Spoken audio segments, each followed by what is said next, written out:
anyone share abrabo yase. Wa ubu nkwampa hwe akira. Oma woni wono eko school. Ewie. Na wo hwe baabi anyankopon de waba beduru ya. Aseda na dom enti na menu mienu yete ase. Techamada abodwe moje die mu afrusa ne. Yada nasi.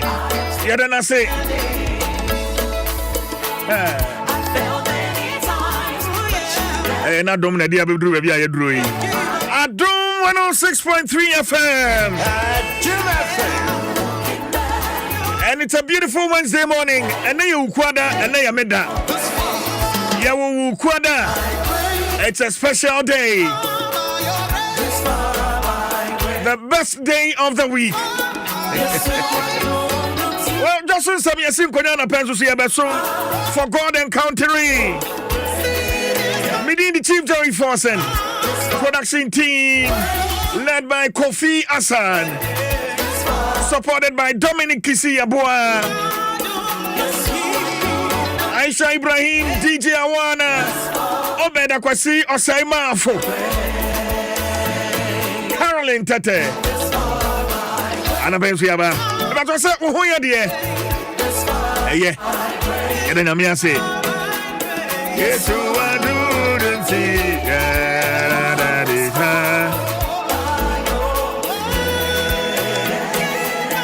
Okay, TM for pomade home command in Shasi and Commander, what you na ye train Efa prostate. And I pay ye Dwaso. Say, would you need insurance? Would you need life insurance? Aya and Mama draining yet that's it. It's a Pinnacle Life Insurance there. And yet that's it. And na impremprenya brabono awobono ena ye boawo aye san hyehyeye comprehensive coverage living benefits and rewards ya impremprenya odi betia brabono awoboni mu de enije bi won sa braboni mu ya efri usikasem ntutuye aba Pinnacle Life Insurance ehwese sa nije no obaji wani pa ansana sada achene kra ba me akaso nipa no a oye sa policy no wa free munti ye ba na ya ba beje abehwe se benefits ban ye benya debi. At Pinnacle Life Insurance, we provide solutions that give you more for your smile, more time, more freedom, more money. So talk to us today. When you enter train, come on 0501 541 400. And also call www.pinnaclelifeinsurance.com.gh. Pinnacle Life Insurance, more for your smile. Yafasa danso magana ha ayaresabia ba kwa. Ajidini infie beburu dunsia. Ya end point to Repate Clinic ebeba segana ha. Ebie epono de ato ho. Menei wote homeopathic clinic adodo no anka ewo Ghana ha na eye anamompa end point Dr. Penny Dr. Dubuatin wajin titiye India practice in Germany for so many years bepie mu Ghana ha ebe hwe say ye be regularize homeopathy eno ne homeopathy I think can say wo Ghana ha end point to Repate Clinic is the home of homeopathy. Endpoint Gusua free scanning for prostate, kidney, and female fertility. Prostate in home common and a pay yet to train. Yes, you are dear pa. 80 furniture endpoint. Nayan scanning the pediano. Ebiemon so and a pebia meno to train common efa stroke home. What is any pediano must show now? What is a now baby? I titi. I say Nancy Chemensa and Nancy Chemenai. Wakuma a bomb peri. Won't you mean that with 3 piles? A stroke who's and so and no. Fako end point and sana stroke no akawato ho. me Dr. Edubuaten and Chechen Komo. Endpoint one Krabata Bebre Ghana ha. Ye ben wono. Ye mo akoho. Na yetu yade na se edi ama wo. Anu na me kan nipa bebre na me no ma tunchia. Aya. Me wa ha no me de me bo abreme. CJ ukan yo. Me ntra ha na me mbo bibia ho dawura. Me ni sa ho toso no. Debi. Fred Dr. Dubuaten 0244 86 70 68 0244 86 70 68 and 0274 23 43 21.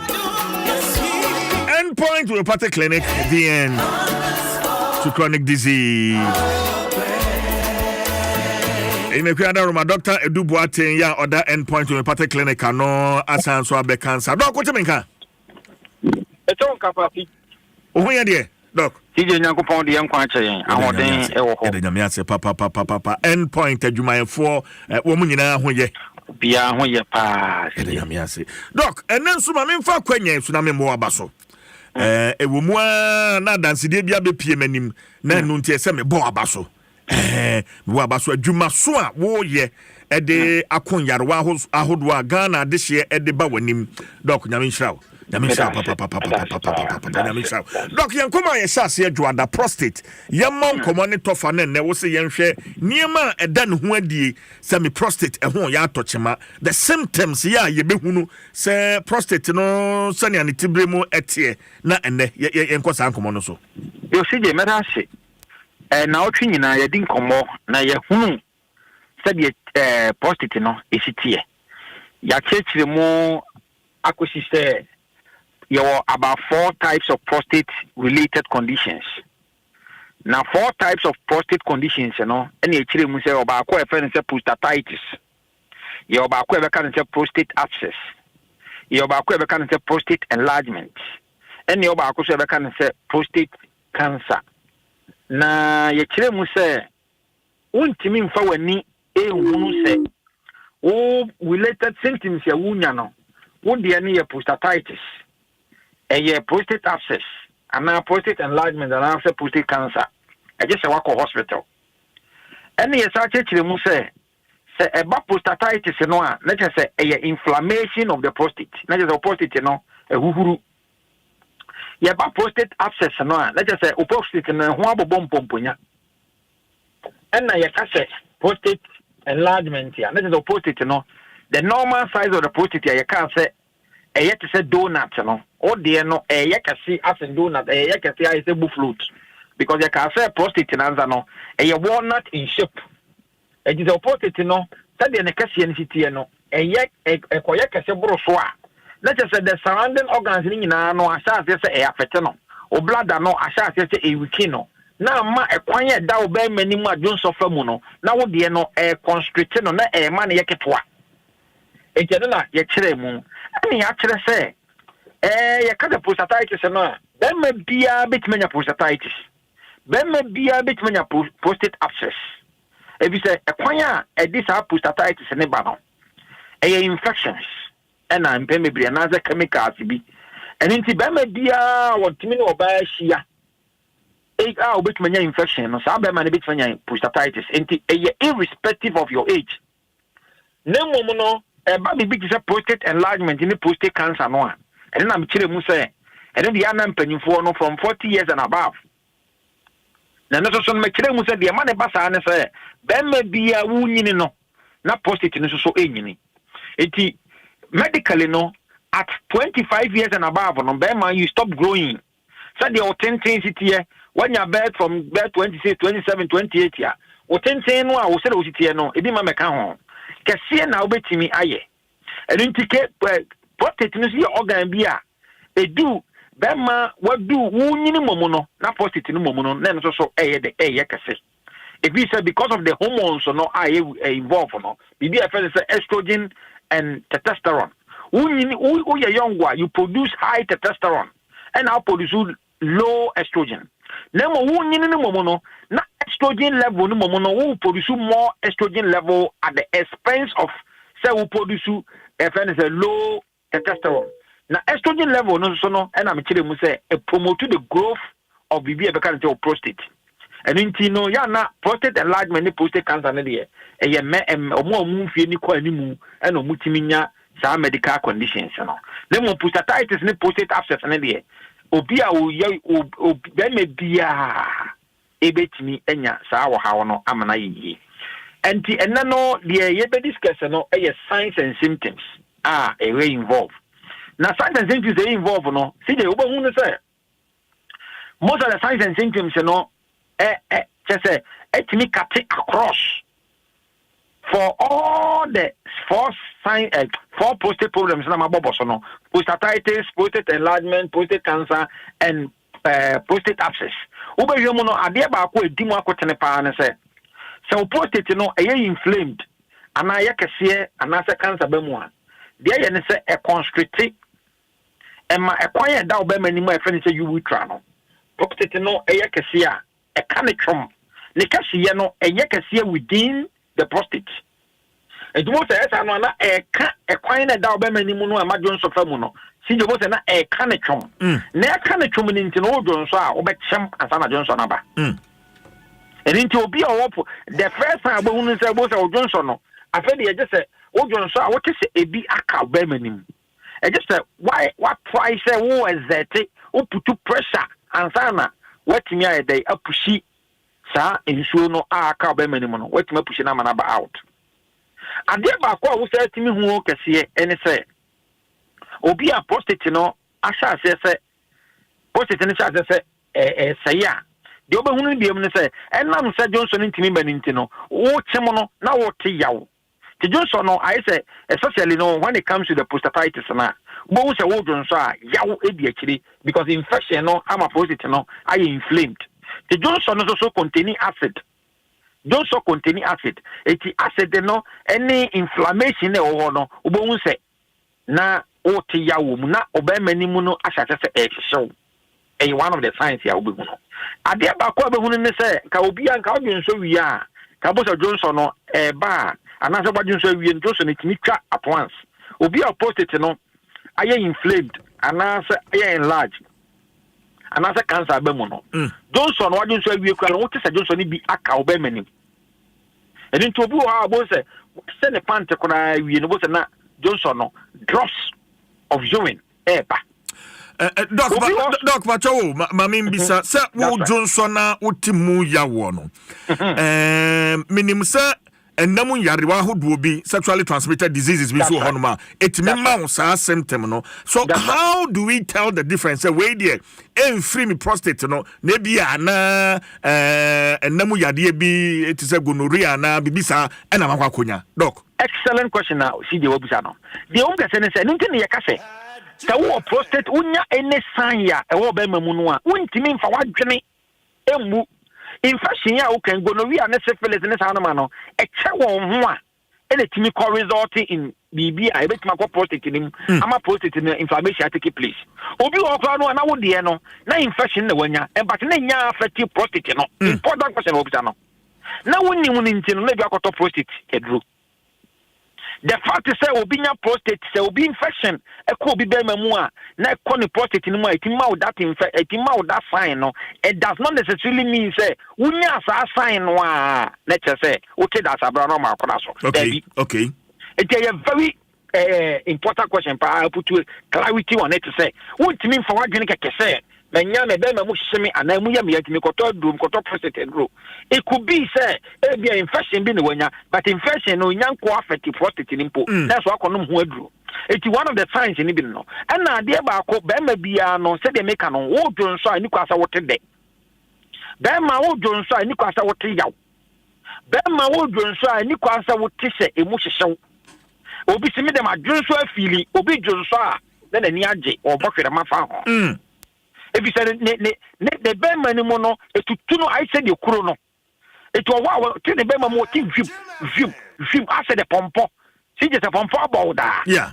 anajo ubo se pompo bo anajo ubo se de o ti se pompo ni yo dwim pompo na ehome no sa pepepe wa hu ya eti prostate no etimi eye sa de etimi ema wonya sa science ni bi aba hwe yi a enam se infection aba mu nti ubo se wetuma nya sa o hawo ni bi eto bi wo abo se wo dun so ne momu no na ayese de wote de bi eto wote de anase wote se obema mu femfemo ni nyina no could be a sign of it anase obi wo kra no a Johnson no say ya Johnson no kuna na ebeba no ko gina o say ya Johnson beba asa akola wo gane ahomache na opesa akwa na Johnson na afi ye na na mo bo se no mo ye asa mo da Johnson no bo so bi wo asa Johnson no wo da no ebi e sign ni bia anaso bi wo Johnson na eba e man in a streamline sige ye young no ani ye ko public schools no those days no say won penti won dan ho ana won plaster dan ho na ye prostate ni ye 100% no sige utimi ye gira dan no se ye Johnson a ye timi de dan no ye timi e de Johnson no ko timi draw car ye timi de Johnson no e timi draw e dan ya da che obesie e ti Johnson utimi Johnson na Johnson utimi peja se bi obema no Johnson wan hwe ko betimi gua pampam enam se prostate no ni nke kawo bia uni ho eti eba na ema ne ba totin ba se prostate ni sa se esaya de obokunu ni se Johnson na eba wa ugina washroom ho kra sa wo Johnson ugina water closet so wo Johnson ba Johnson no intimi ma totin bo se na egu pantim eye science ni bia ubo hu an se enam se prostate no e provide the nutritional part of the sperm ni nti no obi o prostate problem no obi e Johnson obi e jana nan ya ubo se wo exert pressure kakra wo abdomen tu wo se Johnson kakra etimi fu be memoba obi o prostate problem no say ye enlargement and say ye prostatitis and say prostate abscess no wo se ni father tani no wo se nso fita de fini be mem dey eba no so bia ubo se enam se prostate na ye enlarge aye kese and say prostate na ye cancers ni nti no etimi affect o bladder no because o bladder no prostate no o bladder na se pe etu wo se obi o abo se na bladder no na ya se eye ne ya etutu no Johnson kanwa na ya se ye ne ya Johnson ne se so ho na ya se tutu no ena ma ne brother no kora so etimi weekend no te Johnson no a o se ka Johnson tim begina ne brother ni mo no ne sack ni mo for very long time ansa eye man sa na kwa Johnson no wo de ne begu mu no a na o feel the edge to urinate o Johnson begu mu no a na o feel the edge etumo se obi wa oba Johnson 10 polynutrition Johnson ne begu mu na obi kwa wanka ne ho ankwa Johnson ne begu na wanka ne ho ankwa Johnson na Johnson egu no na nam say infection aba prostate ni mu nti no etimi ma bibia friends say water testosterone no e sha say e reduce na wa hu say obema no kwa sha say e fon bibia be kan say pinna atrophy it was a bema obeka say the bema sha say e fon e bia bo na infection bi na affecting the prostate no na bo say the bema na sha say e fon and na say ni father say ni no kra no bebe no atimi nya bibia friends say ejaculational pains woni ne ho kafo ehia no enam say prostate no echim ensure the nutritional part of the sperm ema ne be fra was sperm no ema ne ba bonten no bo say so ni oba ni hia na ensure no e freeness the prostate ni mu a na ote yaw enti be ni ba bebre no ano enya condition bi e kan say ejaculational pains oni ne oba ni hia na ne ho esane no na ote yaw enti ba bebre no akora tim konya bi e fe ne say premature ejaculation bo say enam say adinti no within a short time no ejaculate. It is it when you know some of the signs and symptoms. Both of Johnson no and I'm saying we just try and another we just try you will try no I constricted in intino o Johnson both in the moon up okay a split just on when I'm when you know some of the signs and symptoms here will be when you BBF prostate all right problem no utiminya what time meboa ye bedim komo afa the complications of it.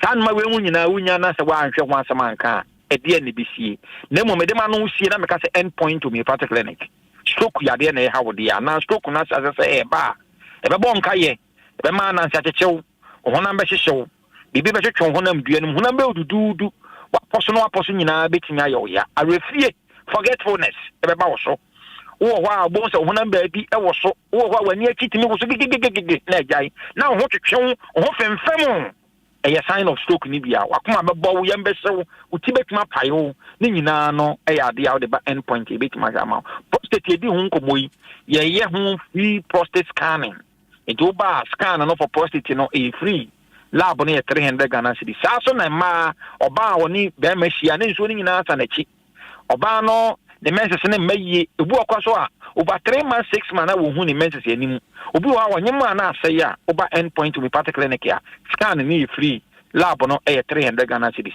ya de bia how bia no bobo den so be fa me number na wabusa me ho question free consultation endpoint to me part clinic your Spintex Road shell signboard Emma Committee 22 Kumasi Chronom Abuahia Takrade ho nyina you obi o nto de frame number yi so number ni 0244 86 70 68 0244 86 70 68 0244 86 70 68 0244 86 70 68. CJ, na go bonka wana no fe. Dr. Edubuate, na minshira papa. Dr. Edubuate ya Dr. Penia or the endpoint to a party clinic ano and an append to ya promo de home como or de abeno chana me antuma. Ye beto so yemfasida no and Pinnacle Life Insurance, more for your smile. Endpoint to a party clinic, the end to chronic disease. At Jim FM 106.3. Only God can stop us now. 106.3 FM. Adom 106.3 FM akasimanu mienu na nonson abo ene ye ukuada sadie ye kano enie raise your hene jagri boas atnase ezi sadie kano nie sadie kano nie me maami bi wo Germany me maami Augustina Asowia okay na ode asembisa bi aba o se adentina yentante kane kasabi nkwa enei obeti se Adom FM pe ena mitie ana se esi ni Kofi Asampe ena wo mo ba yie no meeting no aye koye no we mu pe ena wo mo ba enso nkwa ya yira wo nkwa Adom FM nkwa ana Ghana nkwa ena wo ba ye beji wo fel so obeka Ghana pe ena wo ba ha me de maso beto form ye ria so beto form na ye bisa nso so ampa se nsemfua bi ene kasakwa bi ni ade etime yira na se etisa ampa wo saa asemi mu nkoa de a na ya hometinti no o ma ya nkopem be se bosumi ye wi ye di mu aye beba enti yentia Madam Augustina Asowia or Frankfurt ewo Germany chiano mientie se uchiano mechiano uchiano se yamanachi mekazo beka antitina yamachi Madam yechiawo nyenchia na sadia kanuni eneden yesua okay nti ye sha se no akura we de need kwan so mami charity UK that's right ye nana sepa ko so boy em bebre na ene ye pese ye hwe nchia I say ofi ashare da si je free wadi kan achia se obika aka mu betima achi enye so ahoro no sen ye giso bo am obi baka se yamu me bompa ye se asafo yehu obo ade be ma wadimu no waye nipa brempo ana se brane odifo nyansafo ana se obi ananim yenyam yamu na ke se good wish o bompa ye esrese o medimu e wo wi ase ona se na brabo okay me fa bin kan wana oh yes no ye gentlewoman obi osonson ne ho cause yes CJ Martin yes na kese jagri you be or ye careful or ya hwi onye basabasa ni hu ni asem ene yes esi ya kudonto ene assignment am yes me be ma wo And it's medical. What you got? Why as you? Yeah, a hinowa. Senia or any dinamono. Not just a me fan so you're hinny. I don't know gender emblem or buy a hino or bury my hinowa. Oh, yeah, or this year. Precon. Oh, yeah, royal. Yeah, hinowa, Ejina Homa. Adishi sema na se ubia ya kanse oyodishi ya hiniwa se utia mena meka se ya piafo na kyesa yo barima na kyesa okeka ko osahene pia uyo bia wakokun ananse wadi dwuma bi adi nkuni ma enye nkuni mketoa uyo bia kuta pia achiever enye sebe apapa kwa bia na utia ho ya kanse ya piafo Yaburu. Okay. Yaburu, Secretary General, United Nations, I know Ghana, you know, Sabrani Ben Busumburu. Zija being a crowd. Yaburu, you'll be a weird true. Okay. Now, when you yam, or bosom, ya dear, a sombo, Bosumuru, Bosom Cassia. I don't guess, Uyeni Pabonia and answer Unimunyamiu. Osombo nti utia no ojeso se ye buru ana chese ohwe se you be oyekese pa bio enya papa hwe kwa bia na ye jeno so ye na esi ya obi ade eno ye amagide de se bachelor boys na atinye duase no oba ni twam no chia ho sabi ahoye ane ne mani mate ho ye obi ade atwere da onya ya kope na kra chire me mu ya nyado Oh, enyado nso ejina ho ma se nipa kese mebu medini di ma osara okay me gidi se aka ye kudonto ene de ama ujafo assignment enyado wa bobra ebia mfie aduonum ne aduosia kwa aduoson no wa bobra wa hwe ne yire ne ma abibre mu a wasini dan ne ade ochia wo a ozi enyado ya eja ya nuanu na de e common place na ya de ta kano de bia na emum no ohwe onipa no bobre ne gina bia ene ne obra wabo wiase ya kudonto ya bru no mani ade ya nya adom so etumi eba kudonto de sije oye den adwada ba ma hu moe adwen se fiara ba doje wati kura age fiara so nia nti akura yam fan de ne sia sede ya kan ni nti yebeda sije wo se ma me friends ai Auntie Augustina nyame shira papa ya wi ade adwade da ho de ayo anu meta kansa oh fine bachelor boys for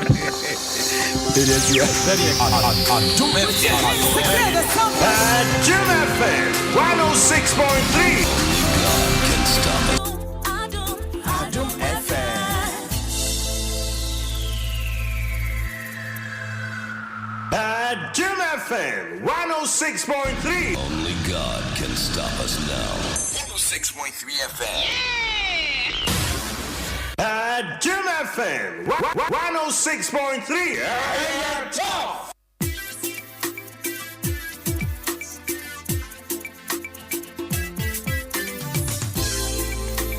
It's a CCM one matter. Oh, yeah. Ready, what it's a CCM one gas on matter. Oh, yeah. Adom FM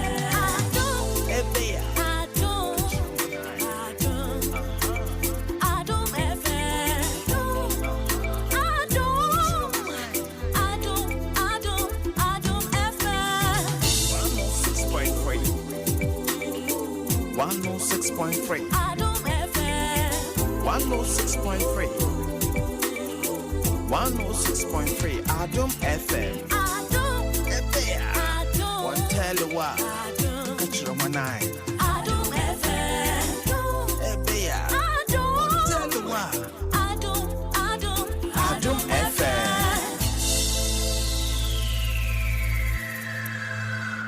Adom FM 106.3. Only God can stop us now. 106.3 FM.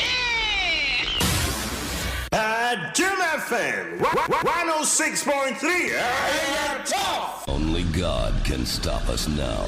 106.3 FM.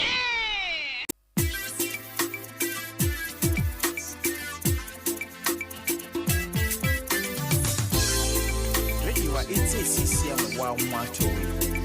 Oh yeah. Radio wa CCM wanga so mwato. Ebe munya. Oh yeah. Ebe ya. Adom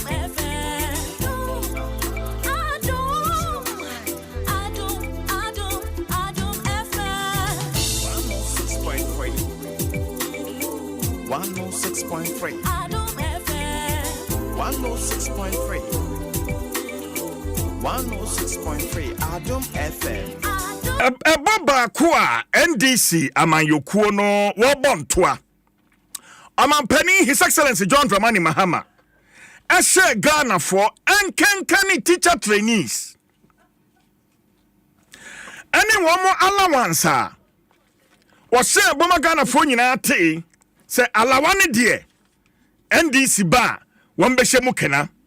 Now, according to the Ministry of Finance website, budgetary allocation yediama teacher trainees for allowances manema breakdown kakra in the year 2021 169 million Ghana cedis ana yedi koma teacher trainee allowances. In 2022, Epeja Kosoro equal 185 million. In 2023, equal 241 million. In 2024, Epeja call 246 million. Ghana there was 69,704 teacher trainees. 69,704 teacher trainees.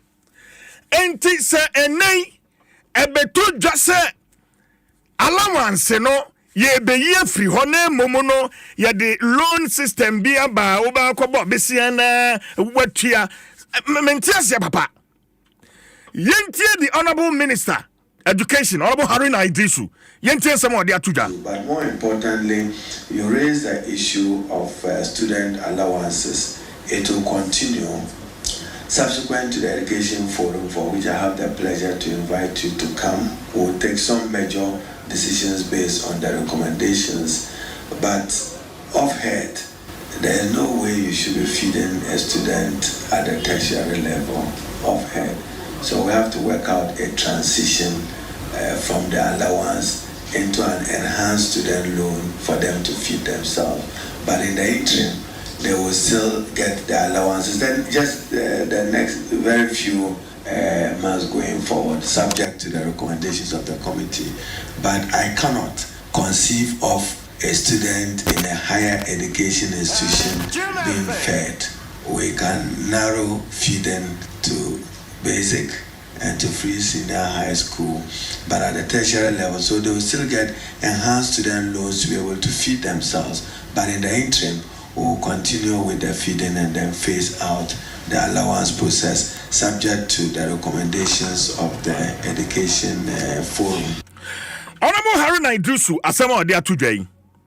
To me, emun na ho papa. So what can say? There is no way you should be feeding a student at the tertiary level.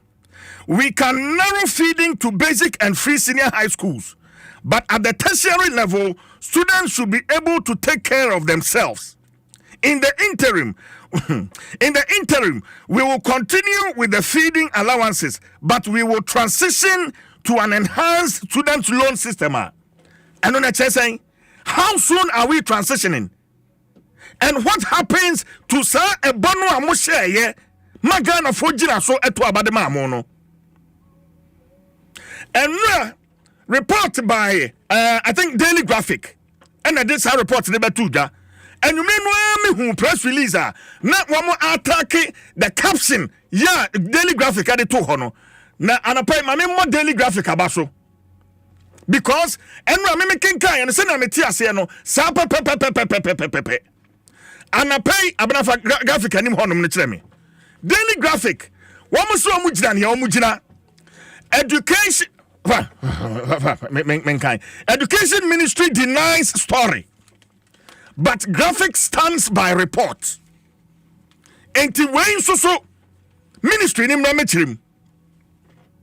because brofia honorable Harry Naidus wakika bom ye mementiase say allowance no mu ye free ho a mama Ghana fo hu say ya na ye share no enso so ye ba ne yentumi nti ye allowance no free ho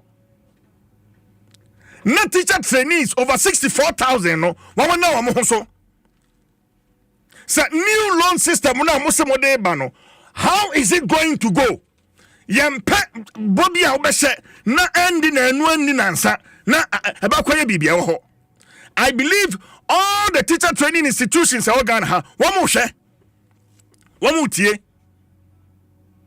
some ministry ni wo bibi wo ho say yen kontompo no mu twakire yen when they were campaigning they should come and tell us because stakeholders be brave and the one benefit every student loaning. Enti enne afen na mbekere say yentimi mfidi obi a water sharing. Enti we are going to transition into a student loan. But in the interim we will be giving them the allowances. Come again, Minister of Education. Honorable Harry Naidrisu, Sambre Bium, because wait there, Mentiase. Adom 106.3 FM. Adom FM 106.3. Only God can stop us. 106.3 FM. Young father of Bancrata, no apostle, and Fantoso. My lady is seated. Sam. Obapa. CJ. Anapay wa wunhu abnano. Bra Facebook. Na beshe me side cheeky. CJ. Beshe me side cheeky. Oh. Enkwama wudi na no pay any adie. Won say CJ makenkan daily graphic or refer to no. Makenkan daily graphic anim ha. Ene rejoinder if Minister of Education no ebaye. CJ brofo a obo hai. Ene said ya ho kyase. Sa wo so wo de ba kan kasa mu a etie no. Won say daily guide o say as said ya tie no a ya ministry no edebaye eno ma publishing.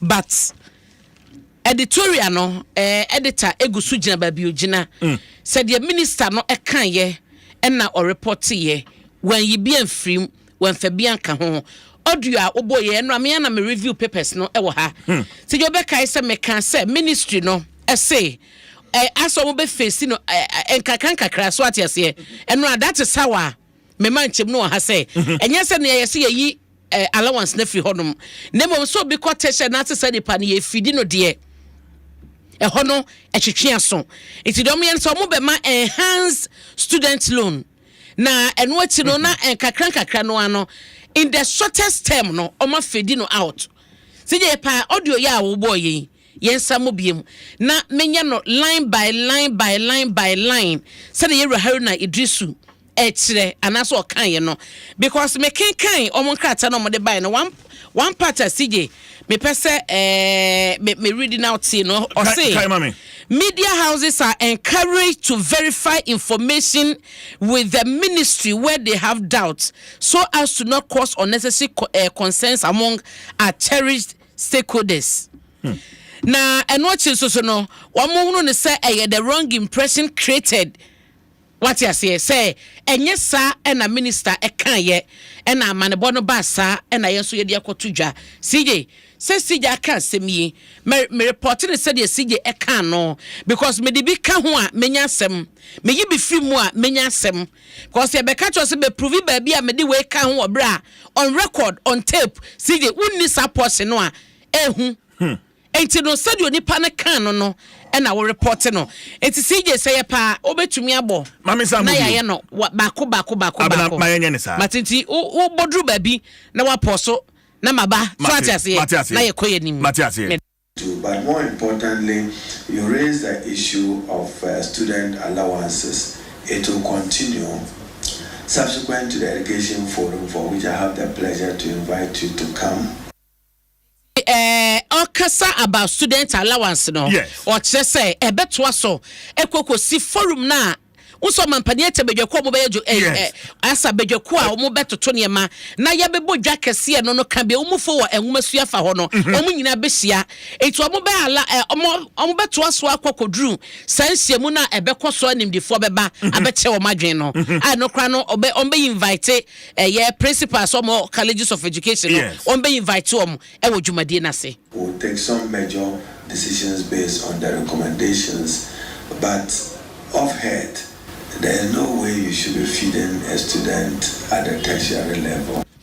Eti ocheso mo besia recommendations ampanyi for the beba no na fe o ma hwe said o mo betu implement ama nwumasua efa ho no ne makoyie na off head said the timu ano CJ ohunu die nti a obi o tertiary e wo se efidi no ye twaduane mani di obi a tertiary ye kan tertiary wo wie SS ya wa oto aso ntia ho no eyesuapon because ocean level ni sese ba be omu gina omu nyina agi the same certificate a CJ so omu status no ene de okọ university no eyepe enti no so obi ko tertiary a na te so wo suapon mu na minister che se ohun de nti obi okọ suapon no e wo se ye ma na duane di na asaban etwaduane mani di so we have to work out a transition from the allowance into an enhanced student loan for them to feed themselves.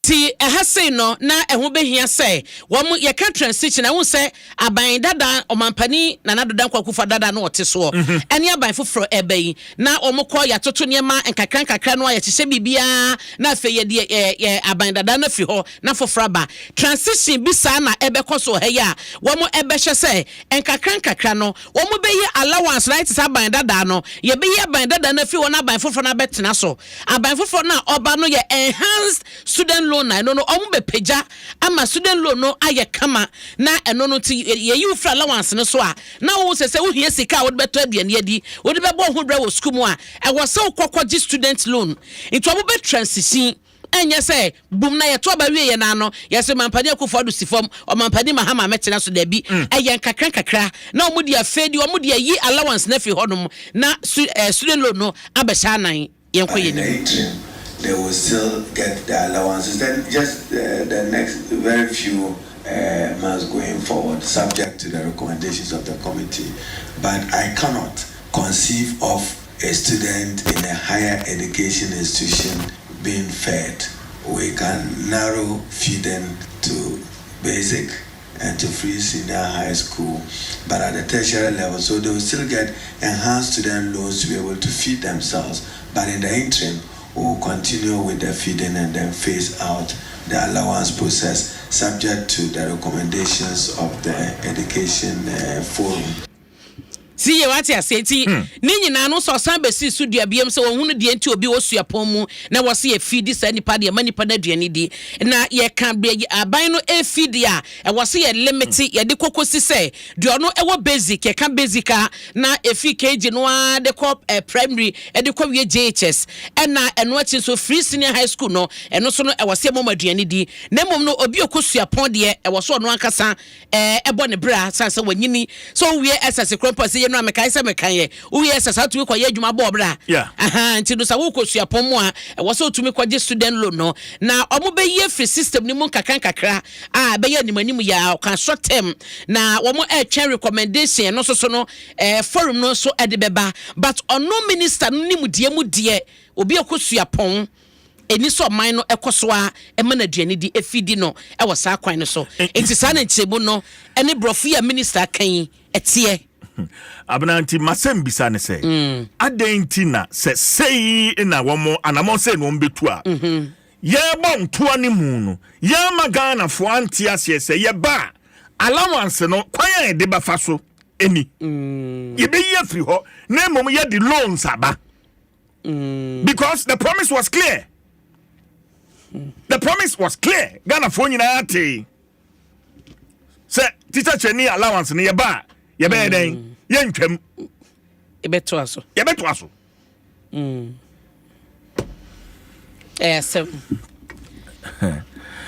yan ko ni CJ eti me de wo sha say o daily graphic e wo sa ensemi ho ba ma men fa se da Emma top chocolate. Okay. It's chocolate. Yemda Amen Scientific and so swati. Na yenda Telecell connecting energies. Numekui and a woman soya cinema de one kata no naposo. Ya de ebre etifu nyina. Yate. Yawa. CJ enti Minister of Education ma men ti ampanyifo honom na omoso a in charge of media ene eho ama ne bono yenchia wom sanse unse we na ye na ekoye well CJ wo de yenkoye nim we se yenya ni nkomo wie education forum na ampanyifo esese no enche bia nim se committee asha se yo madwuma yi enche bia ebeba so yebehwe sedia chechemu ne beko animdifo no nso be che omadwen na sije madesam de beto committee na nim ne se omohwe se ye de stakeholders akukudam na eba no yemfa kuani bi so ono so do 1 acre afuo sije utie me yemfa kuani ono so do 1 acre afuo ewo makura se baabi yemma no nya part of stakeholders no now from almost point of view no what you say yen ka ho yes iti ye dia kukudam no professors mo ne o mai ba ne ngomasua yenim se edu wo chai first mo ne omo mkeka ho nyina beko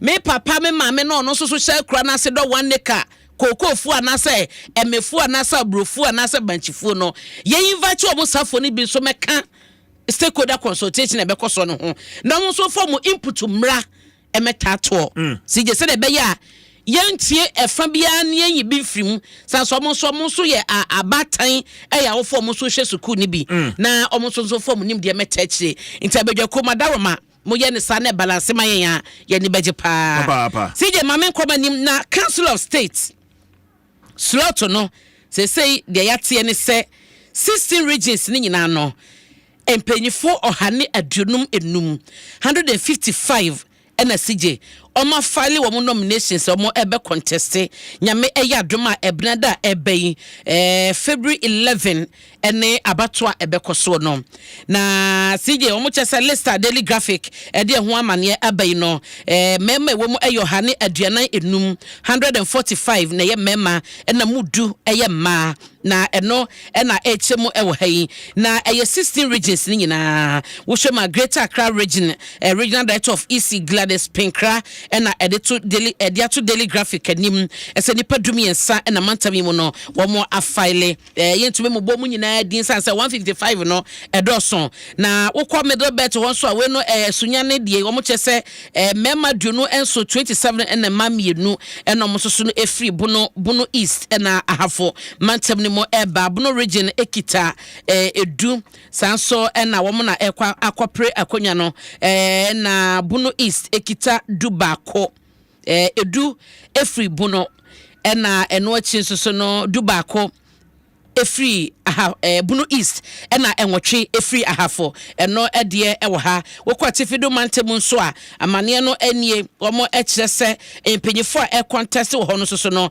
womo eye 9 ena womo contest ewo ho central region enipa edu ena contest ya obaba ko eka ho na eno etoato so saa ekokopie mu ewo da bokata ni fetu so adu no de mantama hodo no ene empanyifo a womo contest womo ede aba say uhwemu pa Eastern region na womo Eastern region tamuntiba meko aduno ho no na fi Eastern region say omo 21 Eastern region 21 Eastern region 24 yeah Eastern region 24 Western region 9 Upper West 11 Voter 13 Upper East okay Aduasa a total of 30 voters debut 9 yeah Upper East 9 Ashanti 12 na isi hoyi okay Ashanti 12 Western North so Western North 3 na ahanti no sana breakdown no etie na Eastern region yi emema duonu baako ene mamiensa ena afale wo apuemante hu na eno ye daily graphic de bokata ya mane odi aba ye hwenya bo ebunada na afi regional representation no ye hu no mo bedin kunim na sije mede wo ebewie wo daily graphic no ne feto so edunsia eni edunson ye masemu ye unsa meba na mehunu apomudi ho asem da bokata mu a ya me make sure sa mekenkan sije sa oba ye man mu Ghana ha se ya omo kyese enyoma ehwedi kan a eku nipa wo Ghana eye prostate any liver. Prostate ya na prostate ye ka prostate ya ne Dr. Dwaso Nsem no ukwa ne hodma eye free ukwa obeye scanning no obeye free no wahunu se bi wo ho na se bi ni ho ebi wo hodma ene na chese wahunu na kwan na wape hunu a wode bebo ho ban CJ yesi prostate ye ka prostate a oba enya prostate prostate eye mema na na omo chese prostate ene ye mrebo ye liver no so atiase cancers no na eku nipa dodo pa e Ghana Health Service na this man boy aba abeto abonten no mo chese 2022 nipa 2395 na mo nam prostate cancer so hye wo mo enkwa e wo ha sei ya no na omo cases a omo sakan ye 2022 enye na emu no 2395 no emu 1233 na ehwe mo nkwa ya ejina ho ema 52%. Nti si ja fi 2022 mu nyina no 2395 any cases almost akan ye prostate no 1233 na ehwe mo nkwa out of 2395 no. Nti a percentage of 52% na ehwe mo nkwa na te say emu ya nti enipa du na benya prostate acquire sabia emu enum na ebewu a ehun papa CJ ehun these numbers say ema bema bia ye mo hye no na ye prostate no ye ma ye ni ko hu ehia pa CJ bema bebra ye adwuma ya pesika na wanwene apom de ho enkenka ne sa ne prostate ne ke ka hu na ekun frew na ekun afiri ho ekun nti yesem se ye nya no nko a eba no liver cancer no so a omo chese 2657 ene emema 2022 no wo munya asaya de CJ out of 2656 men na enya no 2022 no emu 2390 ene wuye ejina ho ma 90% 90% o nti yi nipa du a enya liver cancer no a emu nkron ene wuye enye hu enu ti wadaroma ya yema ye nan enye ntie wa yaresa bia na unse we no word ma be kwakodu no na chese wakodu end stage kra wo na ba bia du ne ye ho hwe enye na unim de mani je hu ne se omoye no emema that is report here making kamawi obeka na da ema no unim se ye ka omo ye ha epa yaresa bia kopa CJ eye ma etu be hu se wo hon mo krampo na e wo se prostate de enye ma yade but yade bi wo hon ma oba no enam so kwa yaresa bia ntentem nti no ye hunu ni ntem ba ma bi wo hon ma be se mfie nwotwe ne CJ osi yaresa bia da because onyare nti wonko obu na be ye mfie num ne oseme de menyare o menka the last time kra me call hospital nti the onko but no katu ne ho like what the hwa no se me call hospital menyare but wonni mu de ekoso ni pad bibi wo hokron pa aka CJ wo kontemu anka ye hu ka kirewa anase ye hu so ano ma wo nti mesrew wo ye omo a mo ka sansem ni bia ene ya papa wadaroma kasema no kwakotwea ene ya ahwene metie wi a me kwayare sabia bomodin na ye de bi wo ma akwa be ka so bantemu a eno sane ti mesi wa koma se me nyanka na kachi CJ nchine ede I wanna cheche opeja ne sasa minim de opeja de akobat miniano mo mema me papa nom ya mo ma yaresa bia ko ememo titu ni prostate no yeso ko etumi yese ye jama wa numbers bi yeso mo check ya e bia wo de wo 4 ne hwan ya me se da nimu ba Dr. Dubuate se oba obechirem ti CJ report ya media mai wo fa daily graphic e woni fa etoso dunsia enya agudie ehu na liver cancer yi ya wose enya ho adaje ne yesua ho ade CJ na ye bisade na de ba ne ho sem stages ben ne wo mu a ye fa nipa 2656 na emu 2390 ene wu na ejina 90% a adan dien se eno no enya kan wa eyowu na de ba anase se ye hunu se wanya bia yetumi so ano ma ne ye nti we de CJ wadaroma oni kofi mo shama wate na yensua de nti daily graphic da bokrata mu no speaker so ɛna wareverse MPs nan or suspended wo CJ wareverse and so committee no adwuma ne de obeto so aye na adwuma ɛnra wo bia wo hwɛ emrase bedwafie no na esewani nsɛm de nra ebi kɔ so paa nsɛm kɔ so to de hu na obehu na tripartite committee na sese ye kase won so ahyɛse ediom dwuma yomo toto enema aye calculation akeka bia bubom atete bia fi mu ahyɛse de enema ekɔ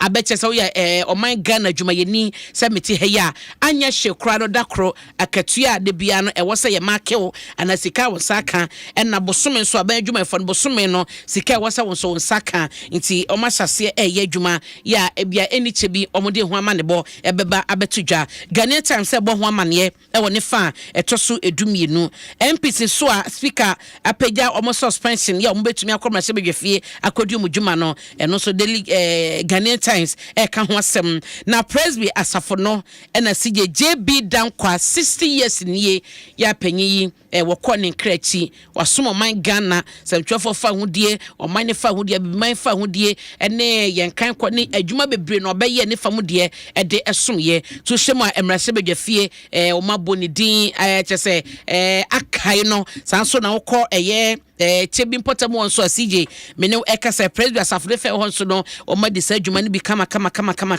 e wo ho no mo a eno na Ghanaian Times abo e ho amane no na energy minister so na HS good for oil policy na abandada na de baye no wo mo behwe na o masakra mu se de baye ebe ma fan ye ne pepepe yo aba e wo sa dwumadi a edie no the Ghanaian Times mu eno no yen so the news center ababa wa Karen Baba Sam ya ntamo beto dwa se wo ne be ma bia one na wa baye a wonya fie nan issues abo mo ntamo de akwada na ekoye mane nkwafe court crash arrest warrant man so no wo mo chese court wa twensan wo vatene the workete eka ho asem na Bank of Ghana for from ampania boni din ye resiama ya wakwashe akwashase edi ni dwuma no na ye Alexander Kwame na afenyo makin dom kuma bado dani watron kata wa petition akoma mampani se papa no council of state krompo afei Brenda na yekoto mo so banti ba ne sen na okwashase kodi ni dwuma no eye the workete so amane awode aba MP se Nigeria Med Shaib Roxy Nelson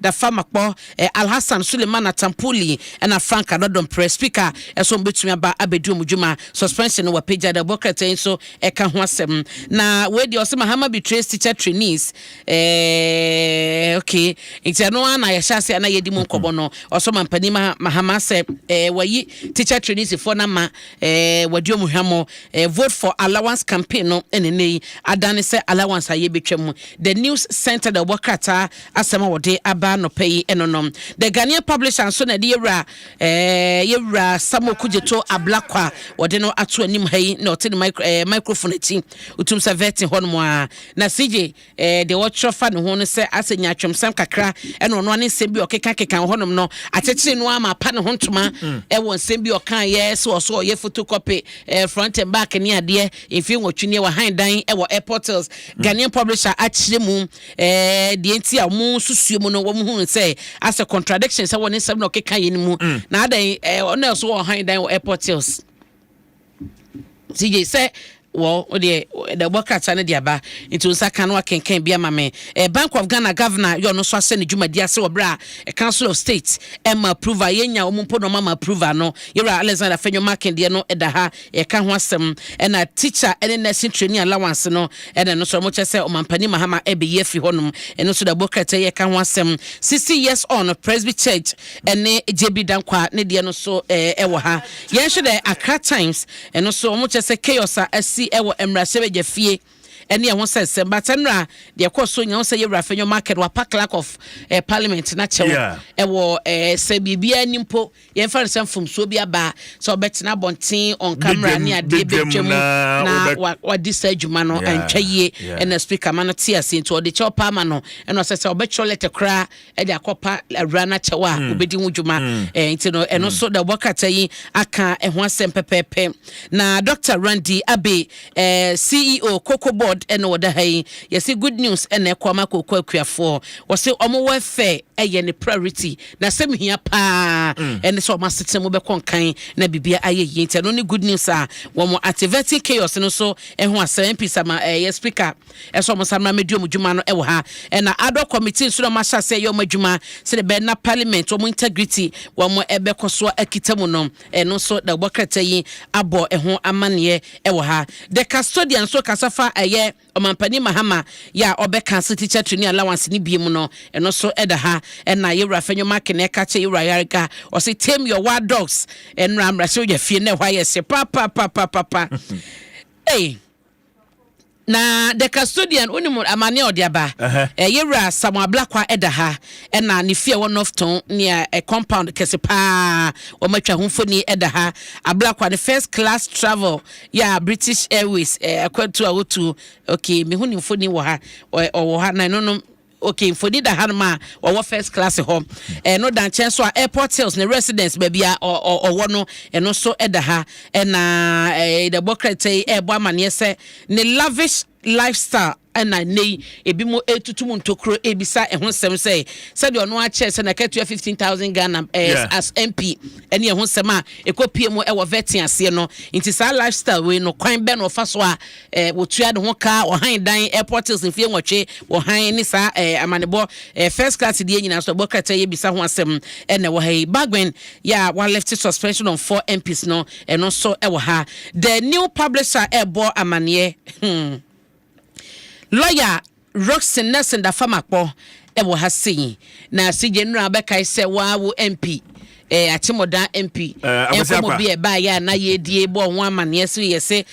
MP bi ko tu table ase komo a ye wrada Famakpo ne bolobolo ni ade ade ni nyina no se enye no kre ye silly joke was MP bia ni hono ma omi ani bibia wo parliament ho ntonde onim ho hwe ntie bia na ni pafufuro bi na na ekam se ye mi ani bibi e na yewra akwasi akwa eka oso no de ya mia mankancha wana se unja wo che wo meki osi ye mia hwe o de ho osi ye mia hwe ntie etu nkwatwe de twere wadaroma etu enkwatwe de si ja adan so osi ye mia what you say yanko animo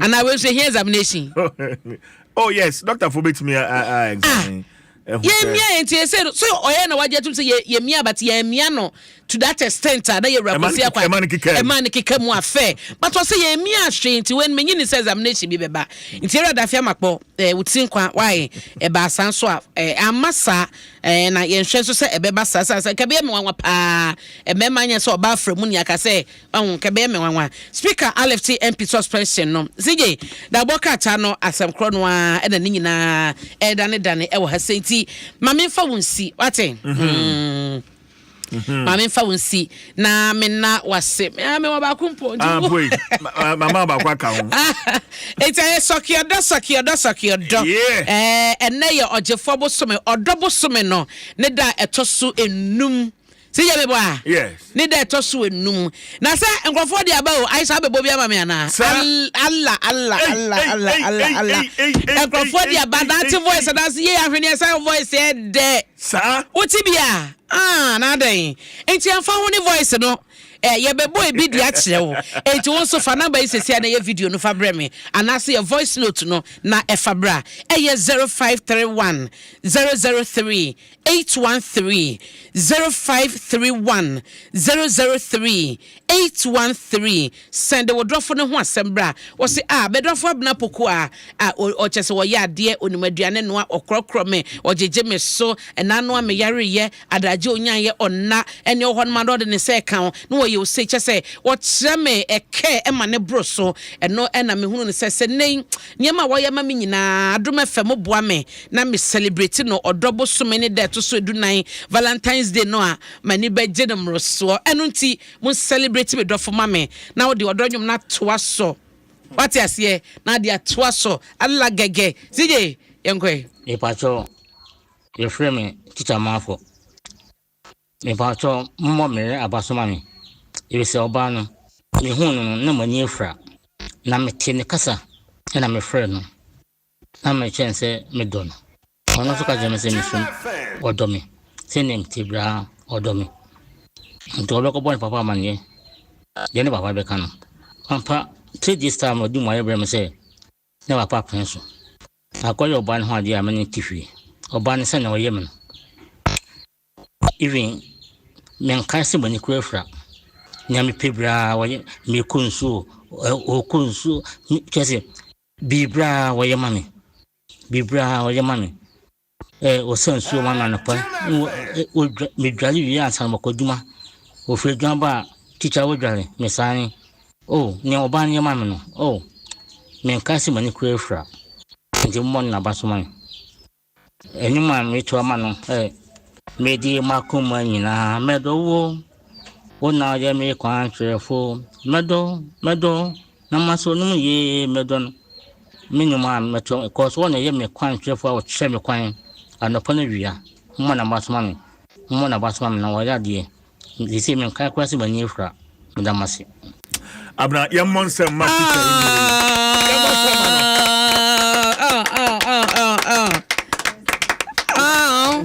wow see you tie wow see bio o se just o se hono nani efra o but ti oba ne kasa yes said you to me kasa what is ahwene na eba no be kra no onim no but ti kasa no ano e na approach oba no na oba no so yes on ne papa be koka 3 days e na ode anu ye ba ye wow enyum no also na oye me church na oye me kwankyerefo chese enyum ni mu nsem no eno ne the reality na me makoma nyina be do wo na wo ye me kwankyerefo ampa so kye no kwan o say medawo na maso ko so ma yehu no ba ni di na kai do ba ni di ase ho se je wa se ase ano bo ni di se je start ni mami e pacho ye frame teacher mafo me pacho mo me abasoma mi e se oba no me hu no na mani efra wa mo ba ku bi nso wa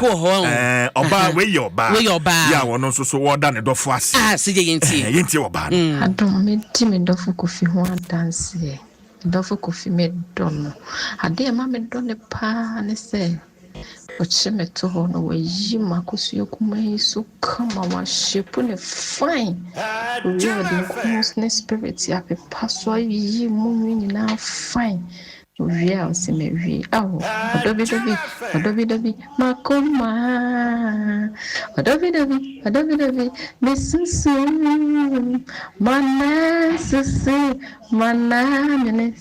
se menya dofu super heavy gate me don't know I can't ask your cha ke wo my crado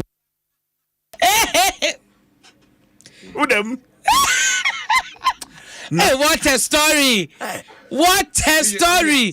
Don't repeat it. Yeah, tell that.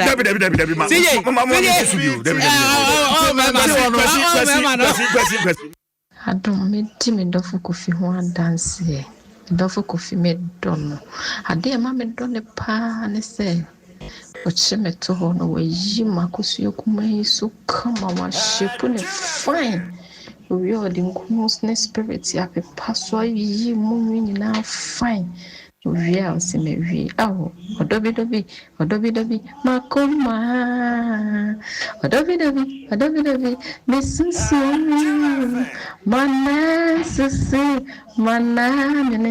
se menya dofu super heavy gate me don't know I can't ask your cha ke wo my crado Adom FM 106.3. God can stop us now.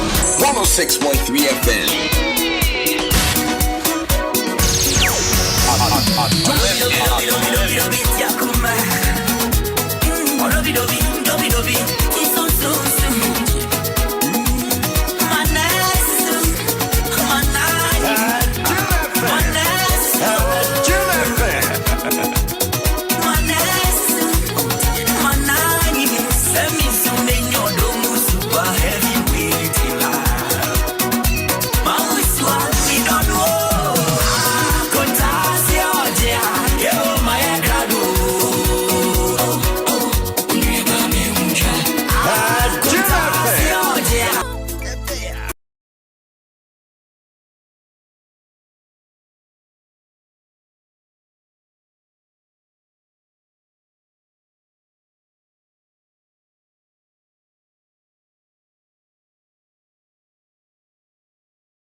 You want a baby? And I'm a auntie and Ausia. As I say. Nanyo Ban, teacher, for the same as Kajua Queensta. Queensta, Japan, thank you. Yantimano Penyan also can't say Tono Mano. Me baby Remuna Master Show. Yes, yes, it's on your my intino. Obey me, you're careful on the the big Remu Muna Moye show, and the idea. Sawana Canada, Mentesa will count there, Mentesa. Make him a point. Make a point, no. Just say, say, oh, and I will back to table. You know. Oh, offer it. You. I mean, you know. Ain't he? Me say more there. Na me ba mo me ya ka ma bonu mama me yere abna links me da say we twana tum aye ni yopo kama bonu mama no na me de ma bonu mama mo de na me de me nkire de na se be de amna ya na so abna poku aka na de yes otonyo abna wan ka hwe abna poku me na me ti ha na me ti abna me na me tie na me so wan ka hwe that now challenge me me na me tie ye na yeah it already mo sha me ni it already so mo ji achi It's a good sama kano. And I was trying to take my one. And I had the amount. And me nyam mama. Because you motie me. No man back on kahuna. Motie me. Cuz my back on kahon. Hey, and someone hold. No. Joshua Tigo, maybe I confess that concept free buy. And I am back on kahon. Like you repeat it. Teacher Ndofo kofi ho adanse Ndofo kofi me dono ade ma me done pa ne se o chime to ho no we yi makosu yekuma yiso kama wa shepu ne fine we are the spirit ya pe paso yi mu nyina fine we are se me we awo odobi makoma odobi mesusu mana mene se menya dofu super heavy gate me don't know contasioja ke wo my crado e pacho ye frame teacher mafo me pacho mo mere abasoma mi e se oba no me hu no na mani efra na me tie ne kasa na me frɛ no na me chance me dono ono so ka jeme se me so odomi se nem tibra odomi nto be ko bon papa manye ye ne papa be kanu papa 3 this time odi mo ayebre me se ne papa prenso akoye oba ne ho ade amane tifie oba ne se na oyem no even men kan se bani ko efra nyame pebra woye me kunsu o kunsu kese bibra woye mami o sensu mama na pa o me dwale wi ansan bakoduma o fe dwan ba teacher wo dwale me san o ne oba ne mama no o men kan se bani ko efra ndi mo na basoma enuma me to ama no medi makuma nyina medo wo na ya me kwan trefo medo na maso no ye medo no minuma meto cause wo na ye me kwan trefo wo che me kwan anopo na wia mo na basoma na wo ya de dise me kan kwase bani efra ndamase Shocky odo number din ye yes 053 0531 003 813 Sisubio 0531 003 813 that's it yeah Adom 106.3 of the Democrat and Apostle Abna Pokwe. Thank you too ba nyame adom afiada enkomo ayedi no ye hye ema ene mema ware anasem penatwi mu okay so mema ni bo no mo sam ye den pa okay oba bi so no wo sika pa so obema ni kunu se ana bema no ne tie se bia ho akyerew je kakra ne frɛ no into the end a stingy spouse yes how a obetumi ni sabema na so oba na tena am betumi abobra komanim eno na ye discuss na stories ni bia CJ eba no enye easy obi timodin o abena na ye bo timodin won penatwe ne awarem se bema timodin a ne samodin say obeji ade won nsem no ehumpa eya but say oba ya pa so obey ebra na obema no nsem wo bie na wa na obo obey wa na wo hwefie wa na ye bibia enei oba ya timi agina ne nan so ni phone kura no wa ma wo kura nsom o kan sika wo dem no hu se bema na eba pe da se wusum ya se wow enti nyame yadom a efie da CJ ye bedi san komo no na mennim situation se wo bi mu a obetumi ama me voice note na ye di hudwuma na ya bebo ye ne mpanyifo animdifo beba na o ma beboa ye de wo se sasa ware de ne atimoden ne nseboden no ya na enye producer Dominic say no so bebo ne yera ba so obeto nyoma ma ne yere Dome nya hwe mebo abetina sina ye be back o abna poku a waboni kuna ba asa be gwara mu ya no mo za abna poku ya smoke eni on san boss ya ma ya wi enti dome ya dru so dome tina asa da dru so man microphone Dominic kisi ye bo abna poku ya mesi bo kuna ba so ana be ka microphone ni dome abaso bo amedia enti bin kan how many times abna wo de ka bi o wi a me mebo me ira ba wo de ka abna kama me na mintie me producer on say what team well no more for mema e da na haya na CJ me ne ote e na me kan CJ mama me kan na okay e ne o de ma abna pokia bo kuna abaso me bebo bo na abaso boni din odro a odo no ba bia o fa o free ni ba bia o di kana ye nyina ye na ka say de ho ni na ka ho na ge ni want de o kan nyina want o se na ni efra no te ne yere ne abna ite ye ntem asem ni nyina ne say anopay ade a ye me fe na mani so e wo me kunu ho eni say obepo na do me okwae obi a so obeka se ba be ko okwae o enya ko ni phone na ring o say obepo adwuma na se bia depend time say adwuma nye de bia na ye pontem na bi kra the whole day woni dia na se bia no pod de woni di bio na pe bibia di na wa frɛ na obekɔ na aduane aye ready onim dia me pɛ na wa ya ma me CDF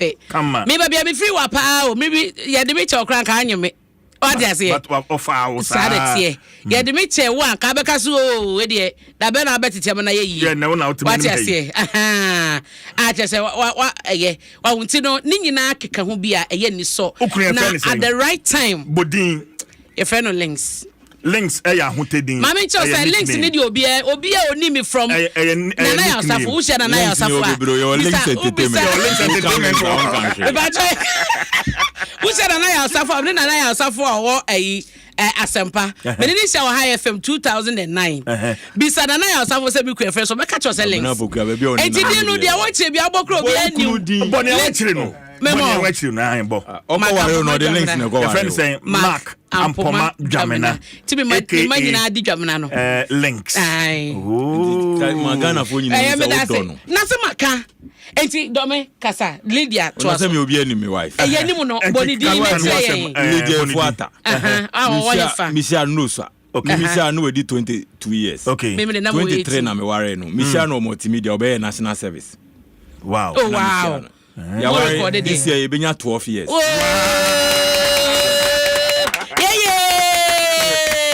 this year benya 12 years by the bia meda omahene kwabena asante ase enyo no a oye connection ka me wife problem de breba omahene ene solve ni ye de ready ase unse mbema de ye boni bia bia opportunity amenya bia mepa me yere cho mepa ne cho se me on fan cheme Lydia Fuata but tonyom ne me doni too much amen tonyom no netinu obi ani me tonyom ne mai me doni too much me doni too much netinu obi ani ho yeah o support me papa that's wonderful 3 decision bi wo ha enyo no anka me kiss our decisions now can never be a midjan.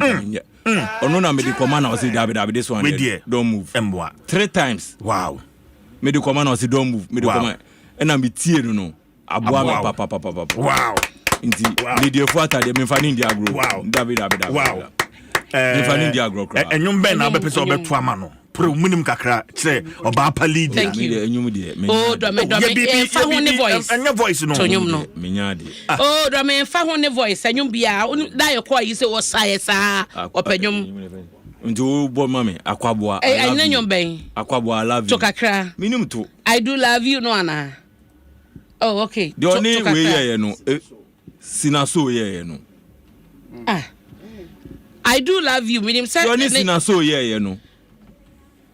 Ma ho sa nyom na wo ka no. Okay, we dey bomani. No na person. Etu dey we ya na wato aka ho kakra. So I was here to say what to be. To be honest with you, mean to. Do me obeto nkasa. Okay. Aba. Aye. Okay, do me, let's go. Mama no headphone. Still can't believe this. I can't believe I can take control. Baby. Oh, never me voice enya so be dey try. Do me yanko. My idea. Nye bema bia na betima betena se aka. Do me nyo ba bia so na betena platform so boni kuna ba so. Enti enyina ya de pa do me tonyum no. Mbema ni bebre omuntimi mbom we ira ba so. Do me. Obe hane ne nye so kwa akra. Appointment committee. To make say honorable nominee, you are discharged. You are discharged.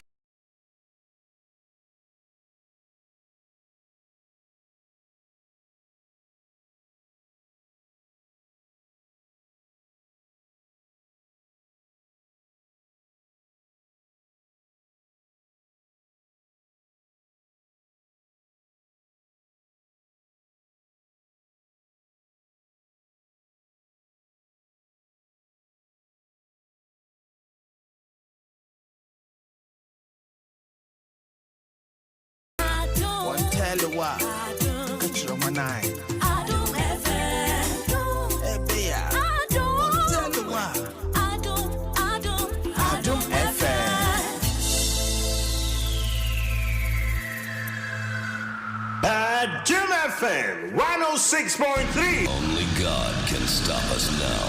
106.3 FM. Adom FM 106.3. Hey, tough.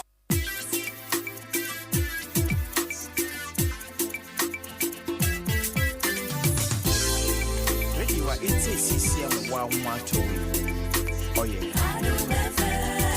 Ready, what it says, CCM 112. Oh, yeah.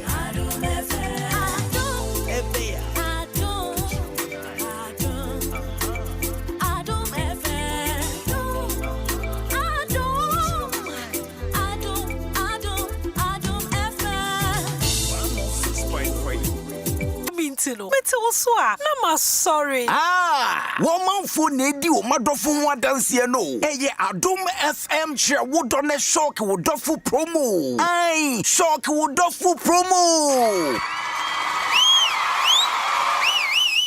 One number one radio station, Adom 106.3 FM. Adofo busumi February mu. Emu akwanya. Na washa udofo animonyam. Dia obeye ni se, ye voice note, ana video. Ne di udofo no wadanse. Dia mani ye sonko. Wuhia, na odi nyuma tuato. Emfa ho sa one ye de. Ana sa one nye de. Dia hia ni se, ubetu odonyom no afri akoma ni mu. Odobeni, odopeni, sodowe ina, emema me.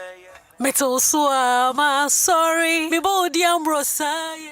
Send the WhatsApp number 053-100-3813. Yebesem near you a mom dear Kakuma near Bonmo Radio so any social media platforms are hold on so. Hey, Adom FM Chawood on a shock dofu promo. Shock dofu promo. Adom FM. Yeah, tough. When it Anijia ensa dapuno no ebie. Download the 1xBet app no Google Play Store and App Store. Nefia se dim kunim enne ya. Agodia eye nijem pempem chen. For agro no watinka enne wo lack no bra 1xBet so. Use promo code APPR. Na fa wo bonus no chebi 1xBet. Agro ni tintin bang. Gamble when you true. Enti twam wa hye yie. Enya ma wa won dim fie do watch. Gaming Commission agent kratu ya to.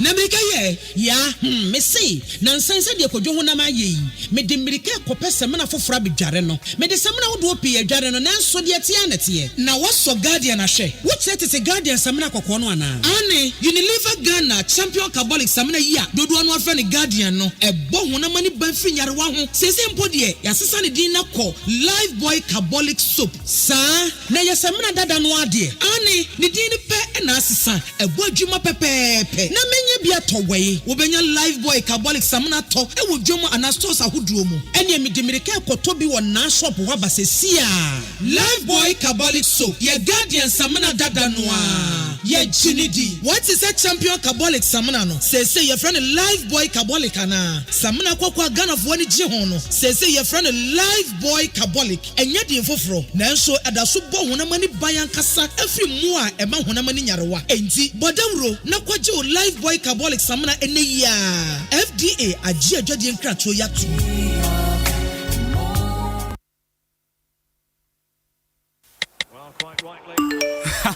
It's what ye de piano umiemia wo phone adan omutu ya okana ani oma se me koso ayisu me MTN no a na me nya points no more na me to me the points ni nya airtime data ne discounts for shops any restaurants inti wenti na de bia eye mumiemia mo phones no na mo kan kire yen ama yenso ya enjoy bi oh man we dey kill you with enjoyment yet the MTN rewards koswa kasa test it now browse the money the biada na 2 points I don't know who the bet you watch the no ya yet so and ya yet the check kwa a check the no price area and for so be free and one say over dial *550# now what your reward to see Joe Yanko everywhere you go.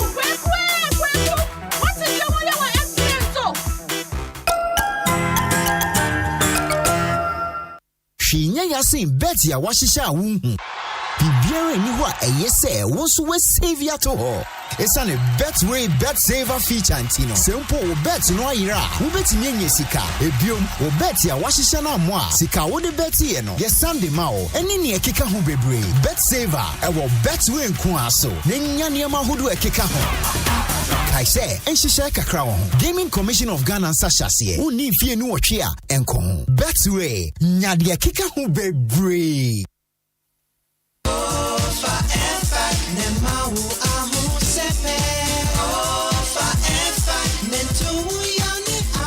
Trainee, F-pack drink namamba. Sisi amitini opai mi jai kra. Me wo hihye no adwo fom. Miami wo se me read mo yankasa. Sa F-pack ye draw mapa. Etu yare tisa pomumre, etipaye feverishness, kata, cold, sasabro, ene honam yawe free jumaden. F-pack ye busue draw ma wonwe di mfie dunsia ni echi. Asma ni also yare for die. Ensesa wo 5-pack. Ubenya F-pack ye juman tem no drugstores e wo man mu nyina. Sa ofa F-pack nenu na wanto wo a kohu doctor. Afei F-pack junior nso etu honam yawo mo fredi busumi nsia ni echiraba. Esa honam yawo, kata, feverishness, cold ni flu. F-pack Junior blows your child's pain away. F-pack blows your pain away. Rise up and be a star. Strengthen with BX stars. Come on. BX free and ponsa ifa pharmaceuticals ya grofo fra. Eboa hunama etwetwe ne pai wa aduane ayediem. Ne senti BX boa ma yenya aduane ayediem mu mfaso.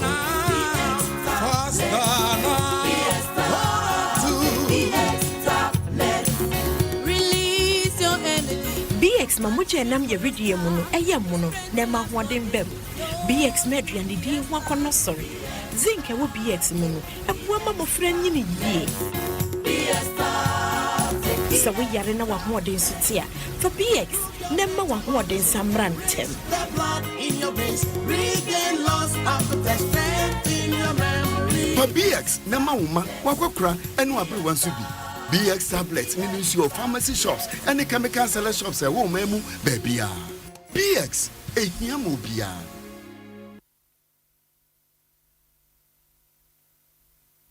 Adom Sports number one. Adom Sports number one. From long tennis to javelin, swimming, edical wrestling, the way a Tiger Woods is swinging, that's a ram. 106.3 106.3 106.3 Adom FM. One tell you what, catch your man. Adom FM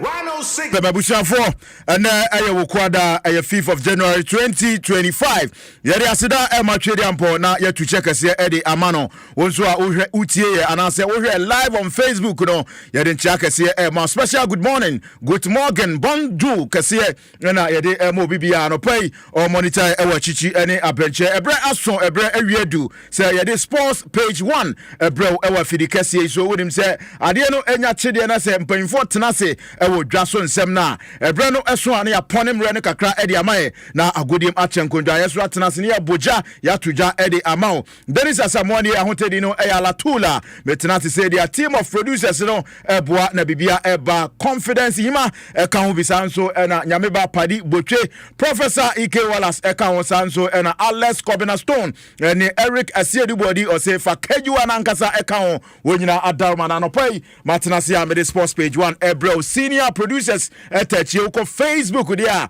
na se wo hwe e won tintan kase no so aiwa 05 adaroma na bibia ededema ye de ma me so unim se don komi be da na te se adoma e ka ho bi do no so be koyia efrimotoam enti ye pra sponsors no ye ntu check kase emfa mo my M10 app ekita yasene anopo DBS Industries Limited sanso na Betway na amponsa efa pharmaceuticals omo nyina adaroma na anopo alatula Matanasia made Sports page 1 Ebro ama bibia akoso kama iti and 10 times so Ebre no aso Ebre eni afa yamfe ani entrim elsewhere ewo nkofo amai so mede say Matanasi dodo na aye krado o mo monitor ewo chichi eni abenche wode wani atrim ewo nkofo amai so dia na chese ne akoye wokuada no Carabao Cup match baako ebetodwa ne Carabao Cup matches ebetodwa na urem dia na chese match ne ebetodwa ewo England no mesro no wotwe Newcastle and Newcastle United and Arsenal de ebepem so we the League Cup and as a Carabao Cup match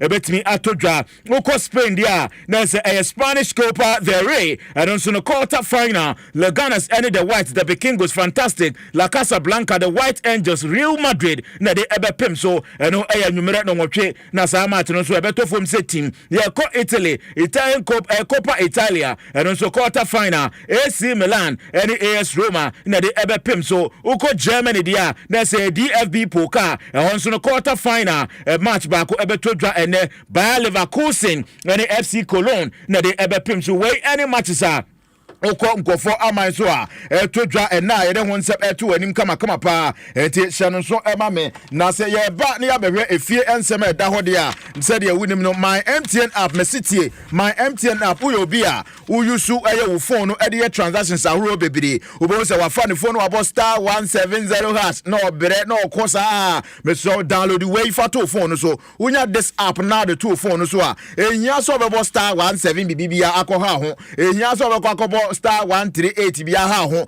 bibia pesa wo yesa wo sende se wo to credit bibia wo de wo phone eye MTN komo bobia no this app ebeboa ama ne oman so agina brane edi amao wasi u dan na wie se wo bungurugu yoyo se wo brekum se wo sampa se wo drop se ba bibia da wo hye no o pe coloring plus sheet a wo be yusu na wo dan no du ba bi na obi asi ne dan na wakoto nchanse popular pu bi di aboso obo se wo dan na wate wo dan ne post so to nchanse ebetimi yaboa na 20 years kura no problem bi aba ho a yasa kirem ede amount o coloring plus sheet ne de DBS for na sebra na yenton emfa maw ye be free estimate eno achi ne be sa so free e dia ma umpe we na dia na upe eti DBS na mekan for dia ma se sa dia chew wanya gadama wasi udan na bibia ekoye na bebo so dia coloring plus sheet no ebeboa nkranfo mo number any 0240844344 0240844344 Kumasi 0506004141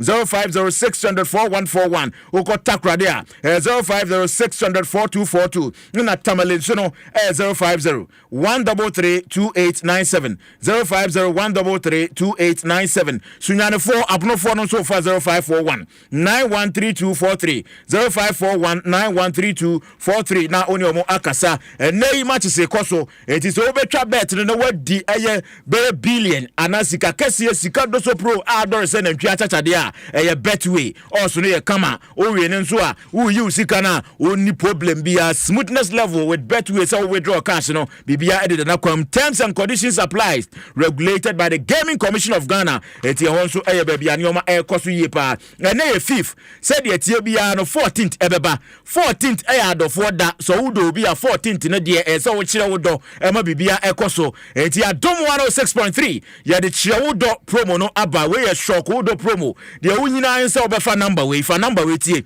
na fa 053 100-3813 053-100-3813 minim se wafa unya fa number na no wa ye wadwen so be send a voice note ana video na wa kire de enti a wodofo no baby girl wakodo nkwia no ese wo celebrate no na se wo di video no ba bo modern so wo odo hondom beto ase enkofa ye ndum bia amfa nto donjom do video ase so wo de don e ba fa donjom fa to ase enkofa nkwa no bibia amfa ma ha no wa send e dia ba wo send ba video na e ba no mpampo behwe u video na de ba ne fe na kono a oyo na ye de atoba bia betimi ya boa ne eno so akoya adansi de ntifa ahogim na shock udofo promo no bibia so enkoso kama emfa ma menumie no nyina adaroma na nsem no ye de emantie rem e ofie na ya hwe fisema no pa e ba idea na chese urem e won suatra na no arehosem e ba e ma ye nua ni din na ya Francis do na friend Pole obi e de seka ekowo no e won suatra bra na kotoko eni nsuatema e de epem so no na unim sa asem we esi ya no report bebre bae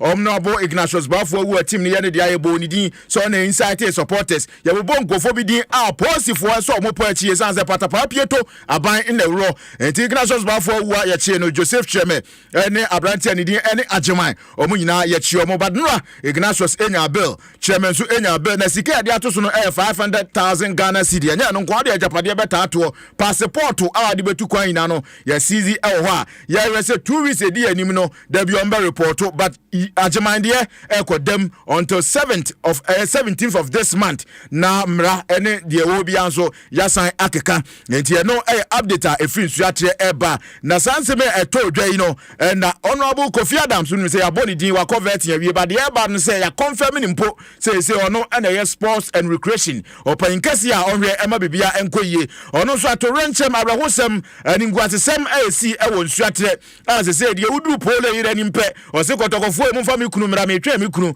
ne ma men so na ni bokotokofo ni mpe o su ani su no metwa me ba enti yenti ensem a honorable Kofi Adams eka edifa sa abrahosem a ekoso won suatre. It is also a wake-up call to look at our security at stadia security. We will have to look at review security at stadia and see to improving security at our stadia. And also in emergency responses, the ambulance responses. Is it enough that you have a match of that nature and only one ambulance, or you need more than one to be strategically positioned and so on and so forth? Our emergency response situation in our stadia, we need to review all this and make sure that we bring it to standard. Atorencheme si ya no honorable Anudisemo Tudra I don't know when him say the Inspector General of Ghana Police and so ewa Asante Mantem ne nana prinkra ene kotoko supporters so ehia e ewo arehosema ekoso na no kwesi da IGP and so edna Anudisem Tudra. So make sure that we find the culprits and bring them to justice to make sure that everybody is satisfied. If we are working on the investigation, it will just be appropriate that we would rather use this medium to appeal to all who have bits of information that will help our investigations to rather work with us and for us to use that information to unravel the situation and deal with it.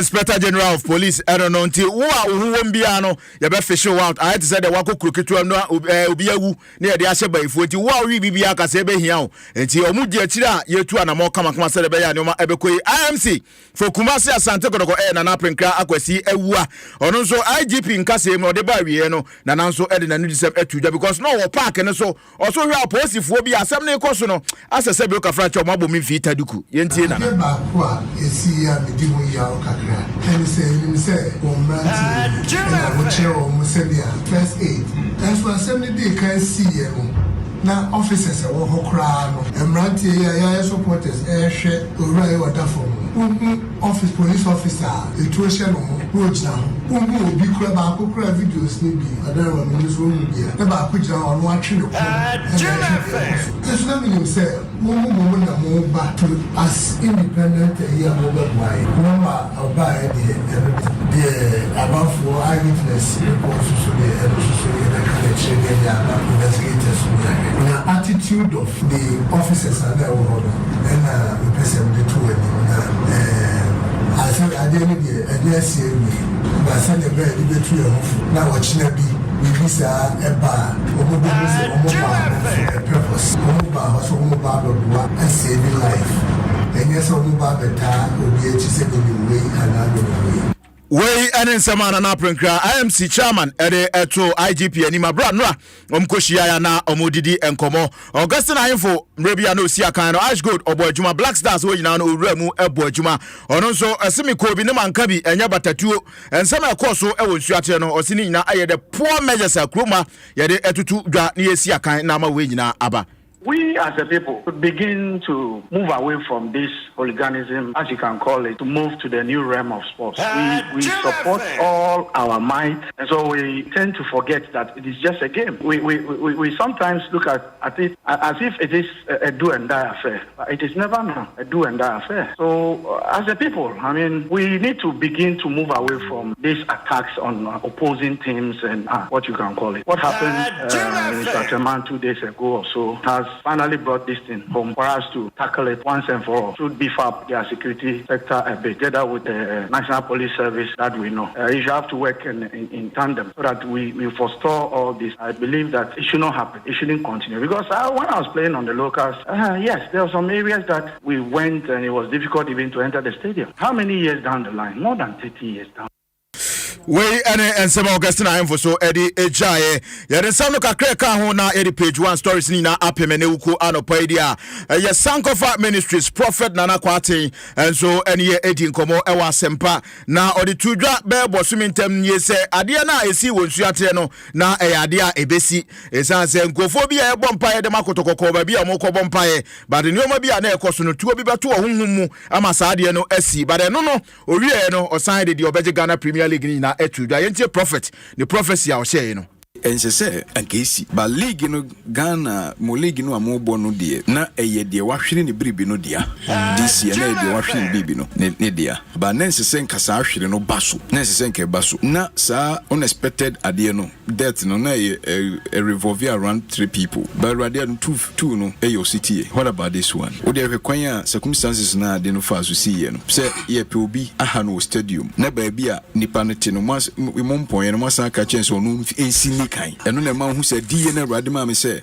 eye honhom na sidada me ka to 2 months ago no asi no ene wo se nka hu se eye no a ba bia ade ni free ba enso no ade enso revolve wo hobi sa ade na ehu sisi obi pe obi apira no ewo nipa dom mu na mo muti hobia se nka mbepon agudie no na wakamo mo hu na obi bepira no anka mo hu bare den no mo ka se sori di kan enye se mo mbo apaye no mo ye yo ense se nka esi na enso nam se na akoye honhom ade eni Awurade di da ho no na honhom asem asi dada no na wo se esie no ebe sisi waso ama na kwa akusi ene kokusi ye enti na eye team ne dia sa team no ahwere nipa na eye omodia cap no na omodia complete ombefa simple kra enti se we na ba bebo mu no adwuma beto we ensema prophet ekai na owie no osaka afoforo edify the Black Stars of Ghana ho yentie na nsema oka edify Black Stars no yemfa nsem ni na empem Sa somre bi kosa ade a ebeye o se me nkasa kwa mekasa no na bia bribiasi e opunachi nyankopon ya adom a ebeye be ya kono bio won se oman honhum e soritia Black Star it is so kandifo no hunya den a ebebu afa no so oman honhum soritia Black Star it is so kandifo hunya den a ebetwa afa no so ene se oman ni nyina buafu coach ni de osom sesa no Black Star coach ni de mon sesa no nembum ebeye mona mo yes sports ya mon kanu ndokwaso ahombrasiem mon sesa no na de aka no mugya no hwansa na afei mujesi no mon hye yellow anye mo eye mena metia konwa no so a ankabamia ko back to ye yellow na ankabamia ko back to ye yellow na ne hye no first no with modern design mupa muntie de making we ene professor diamond yellow no o say my attention no enko so e kwa wase den a onim say definitely ebe ende eti yedi si badare hosem ne say Kimfelder enso appointed tactical sabuto Mr. Champion ya appointed in January but the eba ene say ono so fofi anto ata no adware abamon ono so ulman atonsa e dia friend eno so ya hosem akọ Kimfelder eba de ma but make ono special happy birthday eko e dia Masalasi wo Adom news room nyankopon hira na onyo kese no monfra Adomu enko Adomu we eye we sha padibotwe na se yemfa emao enti se yekodia na te se my MTN app ensem e buy no omukiti asene na e buy DBS Industries Limited ampon se fa so e kan bi na betway omina daruma na alatula anopa yo team nka e page 1 so ye see ama CJ and na pam for the Dwaso Nsem no ato am so alatula I'm out Ghana Fui Franco Esa the electrical appliances for Frabedaswo washing machines, Asian women yopo, CCTV cameras, any dog clear. I be you know that. Seba mobile phones, this are iPhones, Infinix, Nokia, Samsung, any dia keka anyone says you see na Franco. In our binya the papa, ne water from say Franco air conditioners, every 1.5, adequacy 2.5 horsepower. Samsung Franco TV, every 32, adequacy 85 inches. Franco, essential tabletop. Double decker, any chest freezers, and change in a mahoden cry. Shisha Franco, Quabata be a benwo. Name of head office, a wada braka, one in Roxy Cinema, Nedian, friend 0246 422 338 and a 055 5939 311. Franco, electrical appliances, papa, if he EBS, roofing papa, ya said ya baby mo Ghana for brilliant DBS Industries Limited for say one more bow down is one free. I wanted the year free monto. Here na so beto mo roofing sheets a papa. One dia be drama suni mo biabi. One more be baba boss one kama. What ya she? Ain't you way the NGSM? One be to me so from what the free estimate. Kai says a promotion if it's a prayer was it 31st December from CCA. Account number no is 0240 844-444. Kumasi so dear 0506-004-141. Dakra dear 0506-004-242. DBS Industries Limited. Roofing Papa Fee.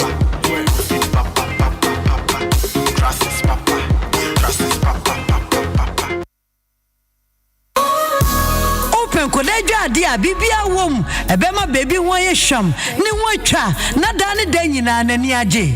Anya na eno ani baby boy and girl kids. Baby boy, baby girl kids no. Powder wom, enko wom, semina wom, shampoo wom, sapo any de kika ho bebre. Ya sheda ye say, eniema wom bia beboa ama baby honam no atoso aye na ha kama. Okwa aye ye blue one no. Ye baby boys ne dia. And pink one so aye ye baby girls ne dia. Obenya baby boy kids, any baby girl kids. Our baby shops, any cosmetic shop biemu. GC brand dia. Unim say aye wa wuntro. FDAG edwedie nkrato yatum. Chedias from Kondia Mawodo for Valentine Bremoana. And your lecture landed a lecture love office number. A free brand papa Ecosi and Yama Yatitiso. Yes, I'm a Chedia Bebre. For $8.99 Ghana Cities Beijing Nasco Home Theater. Na board Dronyuma Wopepa. Na for 3,499 Ghana Cities Beijing and Nasco 1.0 AC. Na for June when you running for 2,299 Ghana Cities Beijing TCL bedside fridge. Na for cool little champagne. No. For your 9 kg Samsung twin top semi-auto washing machine for surprising wodofu. A 3,999 Ghana cedis to pay. Visa Babekaya Chedia Kessia promo no na watching a busumubia. Koya showroom se wa Ghana fanenina. Electroland Ghana Limited. Ebia bakwa e one nemunyama efe. Nani boso dafem.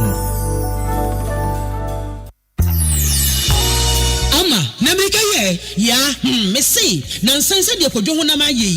Me de mirike kopese me na fofora bedware no. Me de semna wodo pie adware no nanso de tia nete. Na woso guardian ahwe. Which set is a guardian semna kokko no ana. Ane, Unilever Ghana champion carbolic semna yi a dodo anu afa ne guardian no. Ebo honam ani ban fi nyarewa ho. Sese mpo de ya sesa ne din na ko Life Boy carbolic soap. Sa, na ya semna dada no ade. Ane, ne din pe na asesa. Ebo adwuma pepepe. Na menye bia towe. Wobenya Life Boy carbolic samna to e wo dwomo anastos ahuduo mu ene emidimirike ekoto bi won na shop wa basesia Life Boy carbolic soap ye guardian samna dada noa ye jinidi what is a champion carbolic samna no say your friend Life Boy carbolic ana samna kwakwa Ghana fo ni ji ho no say your friend Life Boy carbolic enye di foforo nanso adaso bo honamani bayan kasa afi mu a ema honamani nyarewa enti bodamro na kwaje Life Boy carbolic samna FDA ajia nkrato yatu.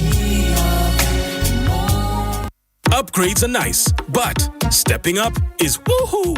Because when you upgrade with GoTV, we'll step you up to the next package. Upgrade today to get more than more with Step Up, where if you're on GoTV Plus and upgrade to GoTV Max, you'll get even more with GoTV Super. Get big value, get big entertainment, get stepped up to even more with GoTV. Upgrade today on the My GoTV app or visit GoTVAfrica.com. Terms and conditions apply. Offer ends 31 March 2025. My buddy, life is short. Man for plan, but also man need to enjoy regardless. Hey, have you heard about Afrilac Lotto? Afrilac Lotto, what's it about? Tell me. Afrilac is the biggest lottery jackpot giant in Ghana currently, giving away a whopping 70 million Ghana cedis to its lucky customers. Wow, that's huge. So how can I play? Just dial *741# or visit www.afrilac.com. You can play Afrilac games in the morning and in the evening. The morning draw ends at 10 a.m. and the evening draw ends at 7 p.m. They have the mega jackpot games and the classic direct games. Direct 1 to 6, Spam 2 to 6, and the banker game. Then you choose your 6 lucky numbers from just 1 to 57 balls. It's that simple. Oh, I see. So how much can I stake? You can stake Afrilac games from 1 Ghana cedis to 20 Ghana cedis and above. Winners are paid the same day into their Momo wallet. I'll play the Afrilac games today to win the 70 million Ghana cedis jackpot. Don't forget to also tune to UTV toward the live draw at 7:15 p.m. Afrilac Lotto. Sikampedidi.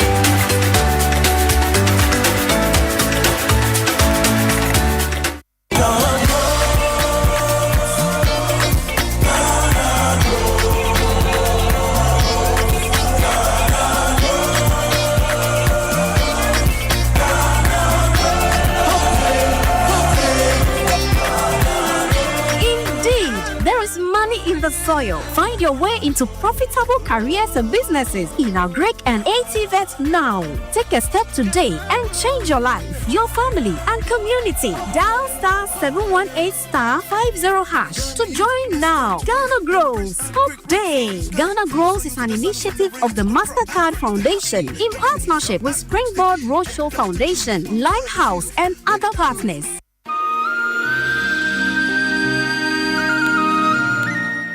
Jua papa bi wa mama husampa odomugu ahodo me dofo kwame said you was dominti no mete wo so a na ma sorry wo manfo na edi wo madofo ho adanse no eye Adom FM che wo do na shock wo dofo promo ai shock wo dofo promo.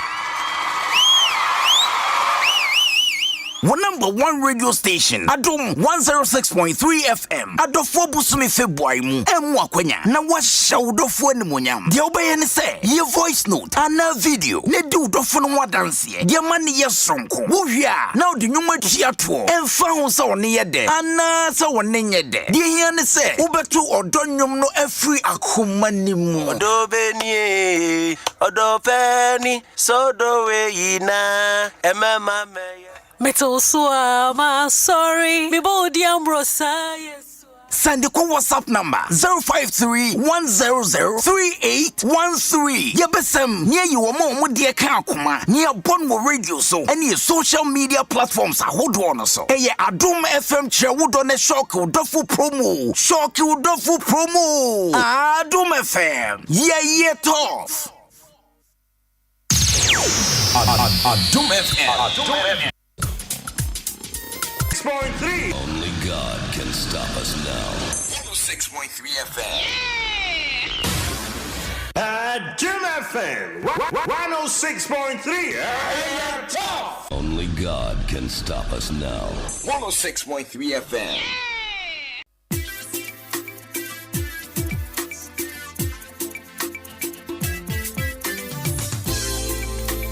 It's a CCM oh yeah. Ready what it's a CCM wangas on one to oh yeah. Adom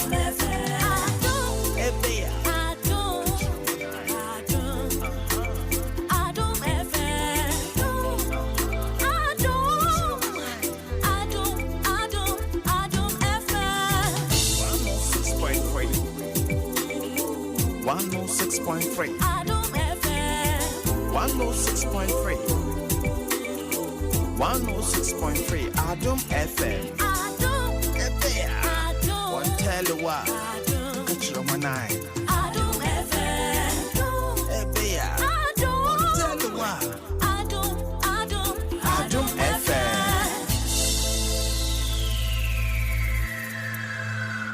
Adom FM 106.3. Only God can stop us now.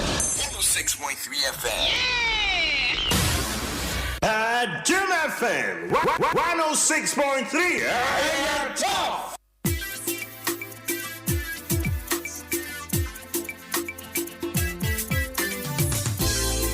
Ready what it's a CCM oh yeah.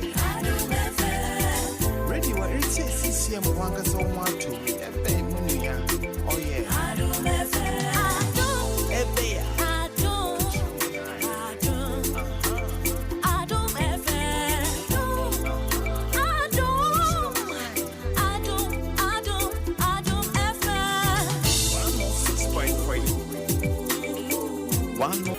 Jerry Kweku Mensa Ochina ayen birthday.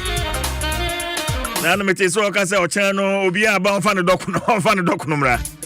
Na ode che na be free fie.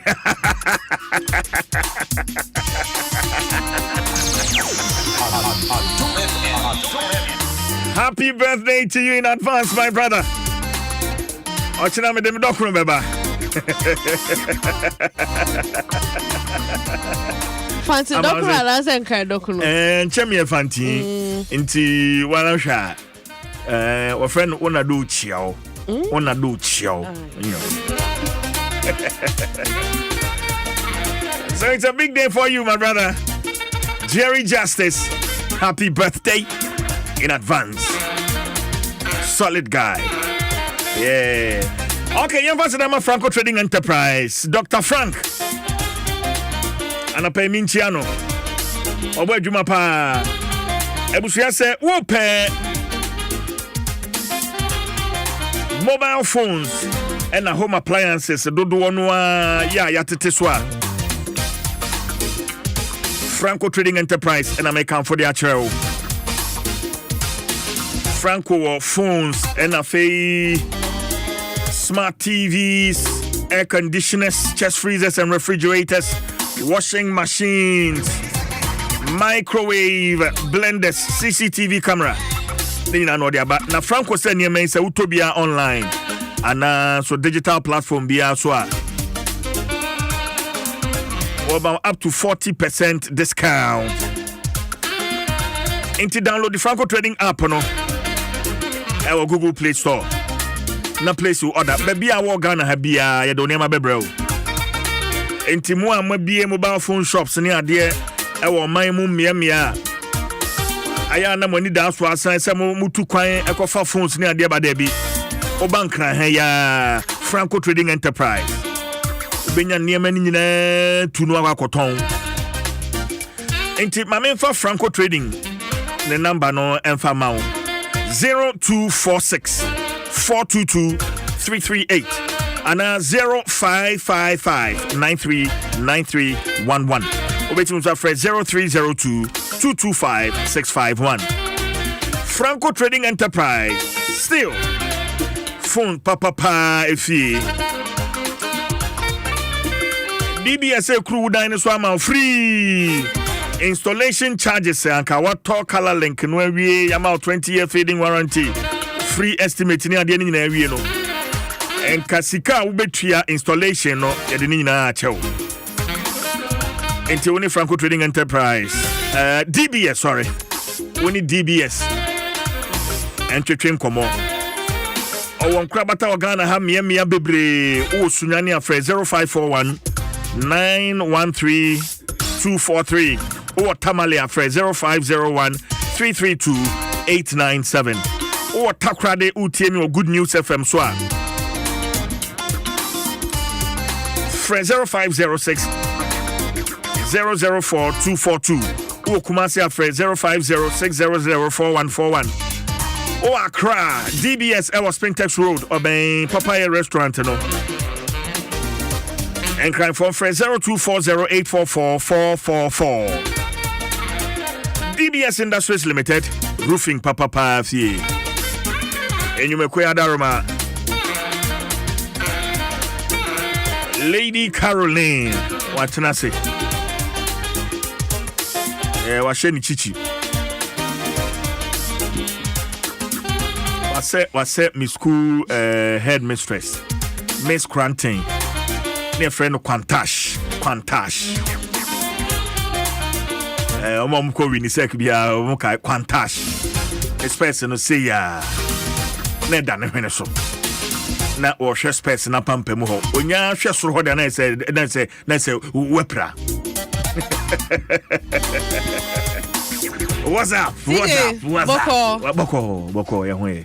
Yeah. Anapa o smile say chemia. Na me ha wunyina. And Adam you ode nanim semini obia imima o karoe Mr. Shock your donna meme to enwuma ma ho no one row on sa ho are you afenomaking? I'm not even shocked. I'm not even shocked. And now I'm afenomaking or Jimsio. No, the whole in Sahon, so running sa Pontius Pilate, El Ronensa, a free Yesu Christo Hono, or Ronensa, a free honorable Samuel could get a black one. Now, what's your chance and answer no more Parliament House? No, answer no more chamber, Nimunti or Musidi. Yenti or Muchant, Yenti or Muchantino, Yenti or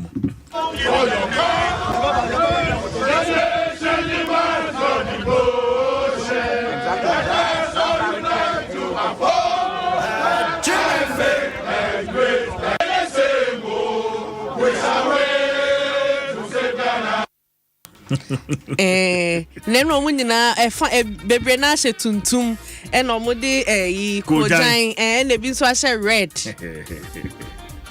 Is it not interesting how the tables turned? Because some few weeks ago the NDC was chanting these very interesting, CJ. Very interesting. Politicians. Na era federal market no trendy. Say enra na all kan parliament say nominees ni mienu there was say secret voting. Emma if you say document bia during the vetting omo kan so be producing na CJ yentie no. Of the nominees, we have only two issues. We are voting, we are taking you through a secret ballot on two nominees, and I've indicated to you the Honorable Sam George and Honorable Ablakwa. All the others, by consensus, we don't have a problem. However, those documents that they promised bringing to us must be available. That is the only condition. I don't have any other problem. And majority leader Yera Mama Yariga yes. or say Ompene because nominee bia ni ho a ni approval no is subject to any condition bia. On television, the media were present and they captured the moment when the decisions were taken on each and every one of the nominees. And no decision was conditional. No nominee had his or her approval subjected to the provision of any document. So if after you have left the committee, and the committee has already taken a decision to approve all of them by consensus, you will come and say that you don't agree and they must submit some documents. I will not accept that.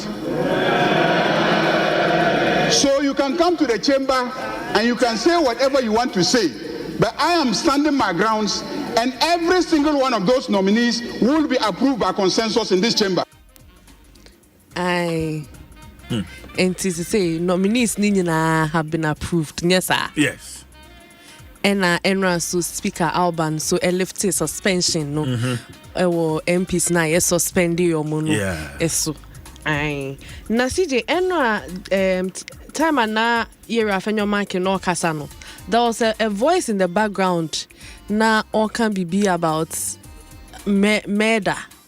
A stranding na o the NTA voice no. Doctor of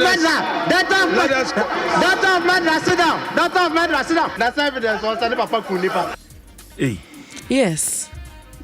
Debbie, answer my team. Doctor of Medra, sit down. Doctor of Medra, sit down. That's evidence. Papa Kunipa. CJ. Who are they referring to? People are saying they were referring to Zaneto. Na onim say basa no so a internet never forgets. Obi so akwachi picture aba bra Facebook ebehwe question patch of a picture ne to so enti enunti ama Lydia so trendy enkofo kai say there was a time obi so throw paper so call Parliament say bloody widow CJ and they say obi yes two wrongs don't make a right and ameboa and to say obi aye na say ya kan ho asema doesn't mean say wonso ukoye bi and now o can bloody ho ahwan no what's the point CJ abofra bi 13-year-old na is currently the youngest student at KNUST Abrantani the Melchizedek na CJ and I was all over social media say Ibrahim Mahama has offered him a lifetime scholarship. CJ. Yeah. Yes, into Uber Facebook, I'll be say pictures near there. And I did back on so man, he was flown in the Ibrahim Mahama's private jet from Accra to Kumasi. Wow. Yes. Wow. Yes. It's Uber Facebook will say videos, no pictures, no ever honum. Or trend the past. CJ 13-year-old. And one name Ibrahim Mahama esipono ho edi nkomo 13 years. Yeah. Such a prodigy. Woo. This young man right here will go far. Yeah. Before he's even 17 years. Nia obeye no. I'm only praying say na wo fo ebema omani akọ ne ho. Because bad company they say corrupts good manners. Enti woman share abofra no yie pa na omatimi anya ne so mfa so. But this is beautiful. Yamba Ura Ibrahim Mahama baso. He's done it again. Ura Ibrahim Mahama wasan yibiu ye bona baso pa. Oh, enti video no ebra omudo airport ho plane no na si ho no. We anya commercial flight to private jet. My God. Yeah. What? Na CJ video be trendy. Me dem wan san mako. Now there. Bra Facebook ebehwe. Wa wu ye ebi wa wu hu but still bra. CJ video nkofo etu kwan. Omuso muko stream. Na ya park bus ye passengers nesi every bus mu. You say obi eyi from aboni enunti omutumi nto aso CJ omo to me to ageni no so nti ya park bus no ya park bus no na bus no windows okay say AC yeah air conditioned bus CB nipa no nim say o anye dede nti no wa fa no ho adi enso CJ wa ha nkrofoma say enti omo we kwan tintin so omo ko srem omo nya nu ye o we nipa kura odi sa aboni no wa papa na no ho fine ono kura mpo na sem no ba gi agina na no dindindin CJ me ko wai na me Adom ochra ye besia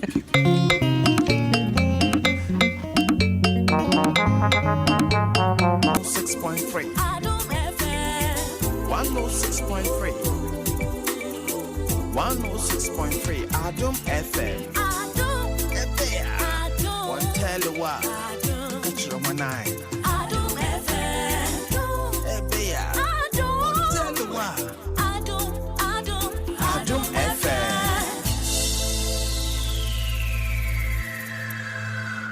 Adom FM 106.3 Only God can stop us now.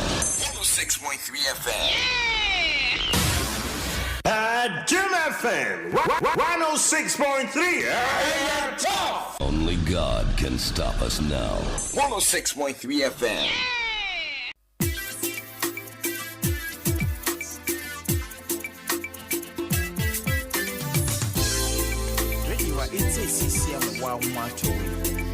Oh yeah.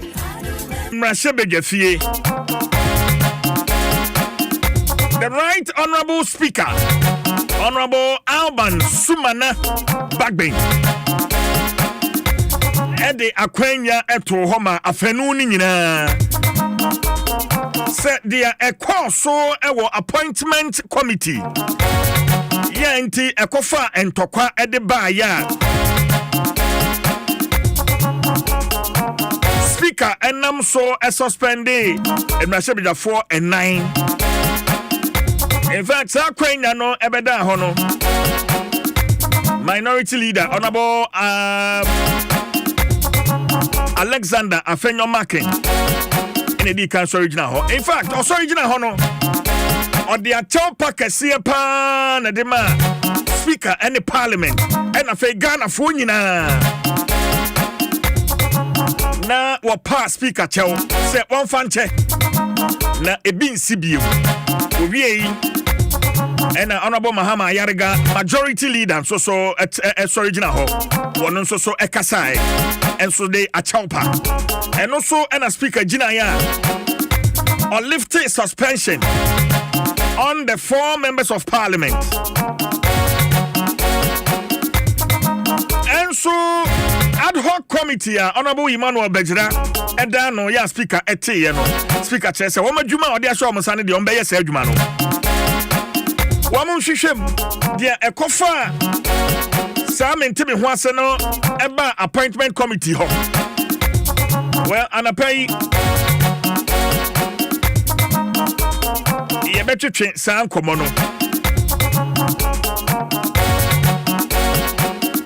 Ebiemu nsoso Honorable Sam George Ekopie Appointment Committee eno hinti yese sim registration emre bi atwam ye ne Ghana ha ma obi ade ne Ghana card e register ne sim o chese aban fufu ya penso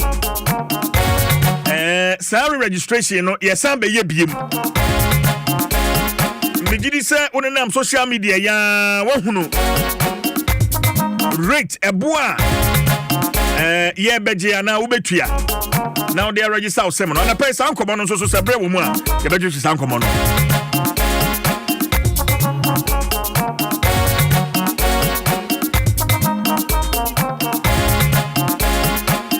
asamba ko so eda ho eye yenuanom a wo mo etro wasi ya ben na wotwini first year say come report to our universities do no na report and so esen wayek en hyehyeye enti results ni bi wo honoma wayek da sukrem ma me kwa homa no so na me Reverend Victor Brew or director of legal wayek mene no entwetwe enkomo so fani ba to me nka Adom FM so ni ye mo ache yenia me chia wo ne wetie fo nyina mo bi ache me ba cho nientia wayek mu holdi the results of these students for obia onim munyina so ntia mudi gina so hold these students in results no dey important here ref yo me da pa se wa ma ya kwanya okay nti me ni ade tie ne se afibia ye transfer we ye afie dikan ya transfer ye transfer so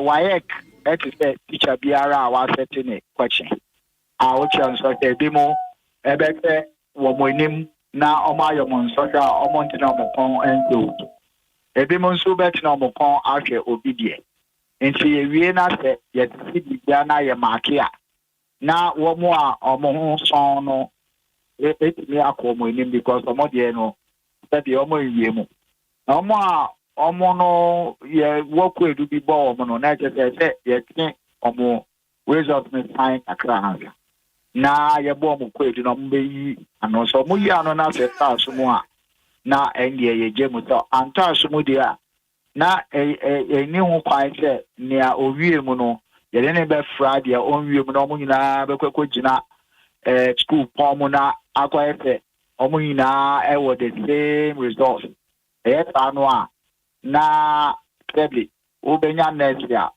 iki okowo pani a so de wo baby no dey akọ feneso one thing here na dey nsem bebre koba pilot nso dey ukonya pilot owie mu akọ do something better na akoye asem enti eno na ama ejina so a ya twa asan na mekase mekase waye kejuma no minim se ya na yina ema ya tinka buruni beka emotions no call up ma dey say ti ase ne say yina she o mani bio ebi mukra ma ekra so results omo ne wae ko wangita odi ana se omo ne ye adwuma nso no obete na ne ba results no yeso because the idea enye de na enye nti say enye we nye afie dikan ayesa na me pese me chere say ebi mo nso no enye ade a eye ade ye novel ana se ye ade fufu etan se eye botiche no kwa wo chade o classroom na se nkwale bi wie ma wo a obe kí ọmọ aso kakra ana so obe kí asẹ na wa hwehwem it can say wo pete si ban bi etna akwala no na dream ana ni pedue mu se wo ya ma ade se tua men wie mu me pete odi benyini akọweni ba na etie. I see. But move to Sanamonwa, do you do that without recourse to major stakeholders? To say the Ghana Education Service, there are numerous stakeholders. Move to Sanamonwa, more engage you be in that regard. So oh, and the sense and Sanapo and social special trade pono. Now obeying him the ground rules, obeying him and right down. So, and you know, I don't know. Sana money dia fibia ye tu intene dia ya dia obi enim se wo wie mu a ana okoye kanana bi e so mu a ye be so ade no mu a so de ente so mu no se e bia na akoba ne se examiner bi hu bibi na report ya e bia na examiner no we hu ne ye nti ye mpete ye de ni awon ye no ye de boss ta wa ye e na ta wa ye nso a ye mpete wunya results na o pia bonte as if say unya results no on the right way. Into that balance, no, and no dear, answer never and social no could be any. Said Yena, you walk on a cry, and yet this is not the first. And if you are talking about stakeholders, are almost in that. Answer nampa, you be so resource. Okay, and clarify mine results. Do was saying, Enna, what for them as we speak. Or results do was saying, on nature say, idea. Me na as of today, they are very accurate out to the exact number of results. Yet internet how they are me. I'm just 2 minutes. Over call for I can just set and be very accurate with the number because emotions are quite high. Into me no be back say number dina and you're correct. Okay. Reverend Wadaroma, who hear me nti memma on sa 2 minutes no. So I'm on the line. Na memma Daniel Kwale Boche or your president, National Union of Ghana Students. Memma na kwaba. Daniel, what you think? Okay. Reverend, Obeko off. No, Reverend, Oko off. I be a throw back. You bebre because you say why you busy pa na pay. So if you can, yeah, I know. Just obey me now so and still access that information on your phone. Now you have to come so I buy me there. Please don't hang up, Mr. Now they me engage Daniel Kaka so you can get that information for us, Mr. Why? Okay, Daniel, what you mean?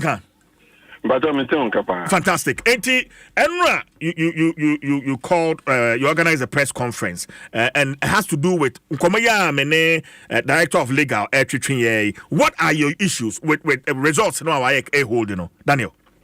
Mecha utie for na your issues no very simple. WAEC released results on the 29th of December 2024.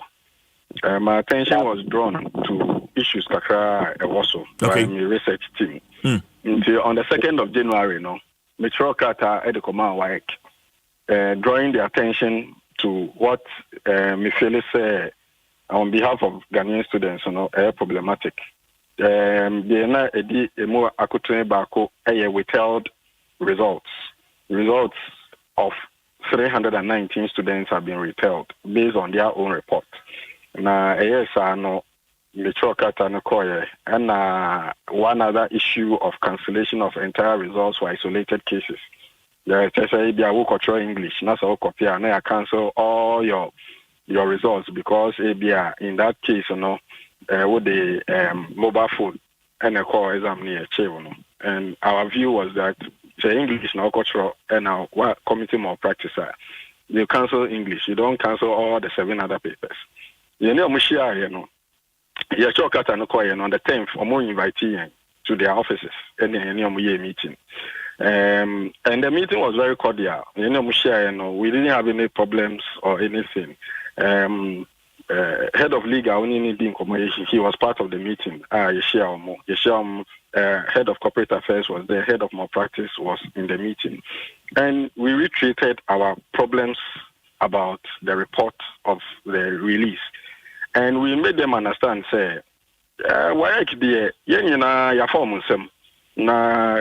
appreciate Juma in the past. Na it doesn't mean say at this stage, we are representing Ghanaian students.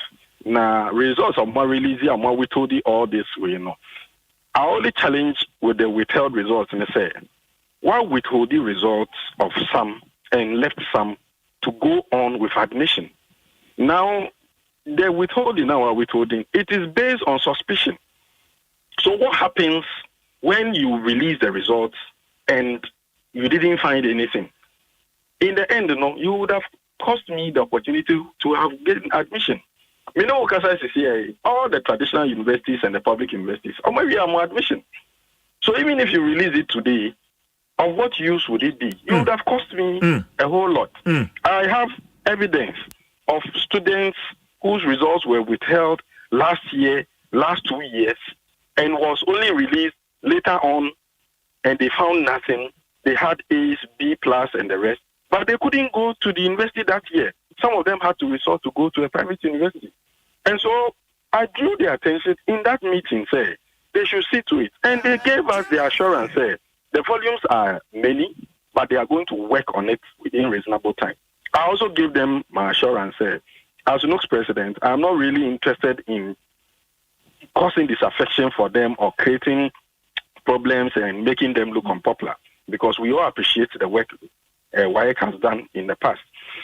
And they wrote, I even followed up with a call about how things were going. They wrote back to me on the 17th of January, letting me know, they have done some of the work, but some are still pending.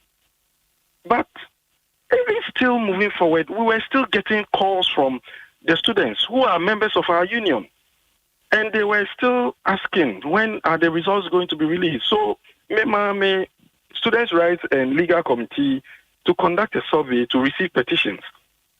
Meaning, within 3 days, if we put out more phone lines, I'm sure we would have received more complaints. Within 3 days, we already had over 1,500 complaints. So I was asking myself, if within 3 days, with one phone line, and it is ringing off the hook, text messages, WhatsApp messages, then we are not being fair to the students.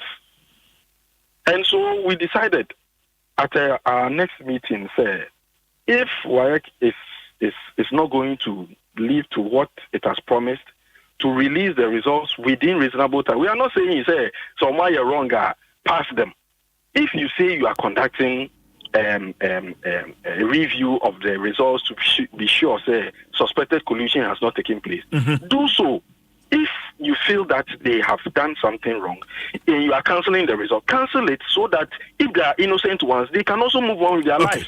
Okay. But withholding it and keeping it, that is the issue. And that is why I have a problem with the response from WAEC, as if someone is forcing them to release results that they should pass them if they have done the wrong thing. We have started engaging WAEC since the 2nd of January. You see? Okay, I mean, as a Reverend Wahumanuswa, so I can just Rev, the issues that Nooks raises is here. In fact, very important. Why do you cancel all papers? Say, Abafrano from Swobi, and subject be and Ochiti and Odam or practices be there. Why not cancel that subject? Now, for Bucha Abafrano subjects in your name. Why?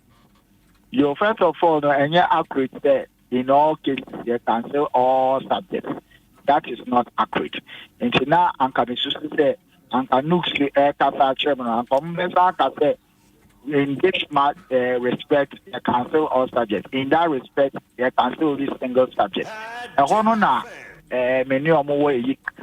So, in acquire some more information, by information and accurate totally.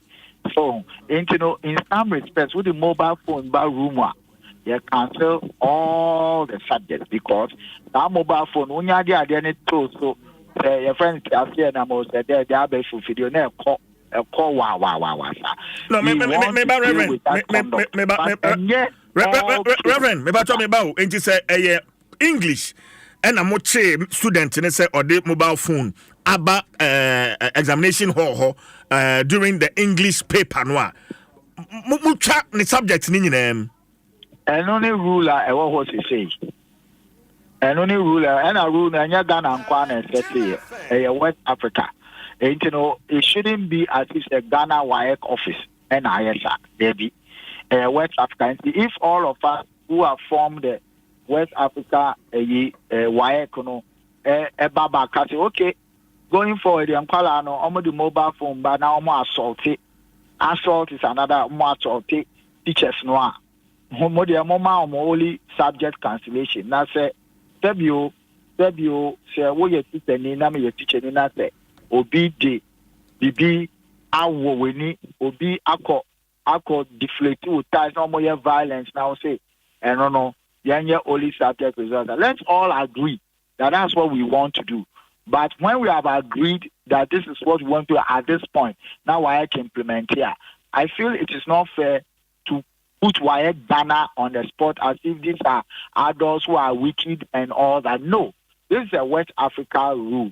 So we can all sit down again and look at the rule and say, hey, West Africa English-speaking countries say, Munkwala no so do mobile phone ba, brew teachers doing exam, woman impersonate ne a year. Moma only subject results because the same as all other offenses.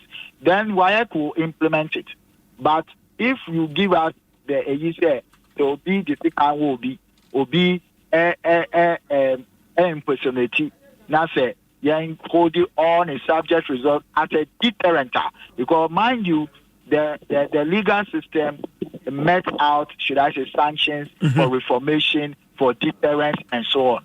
So subject result per se, in certain circumstances, will be withheld or cancelled for maybe depending on the gravity. But what is it will be Obini life at stake with the mobile phone but to increase the spectrum and I said the space or should I say the geographical spectrum of the malpractice.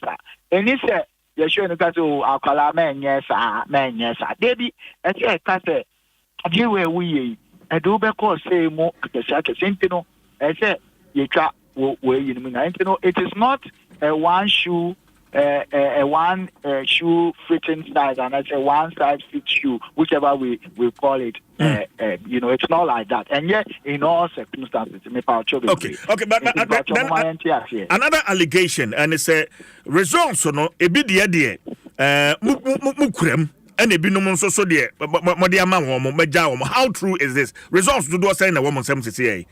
Okay, and to see no, make me say you take decisions on 120 schools now come results. Nsem ama 60 schools left. 60 schools left. In say a large chunk of the results that were withheld, decisions have been taken on them. And that tells you say you I didn't know you started the investigation. You fire and say and not juma. Just that why is like that. Yentimin say Amansayo de ro yayete the large majority of malpractice cases have been dealt with. We have a minimum number, or should I say, not the majority.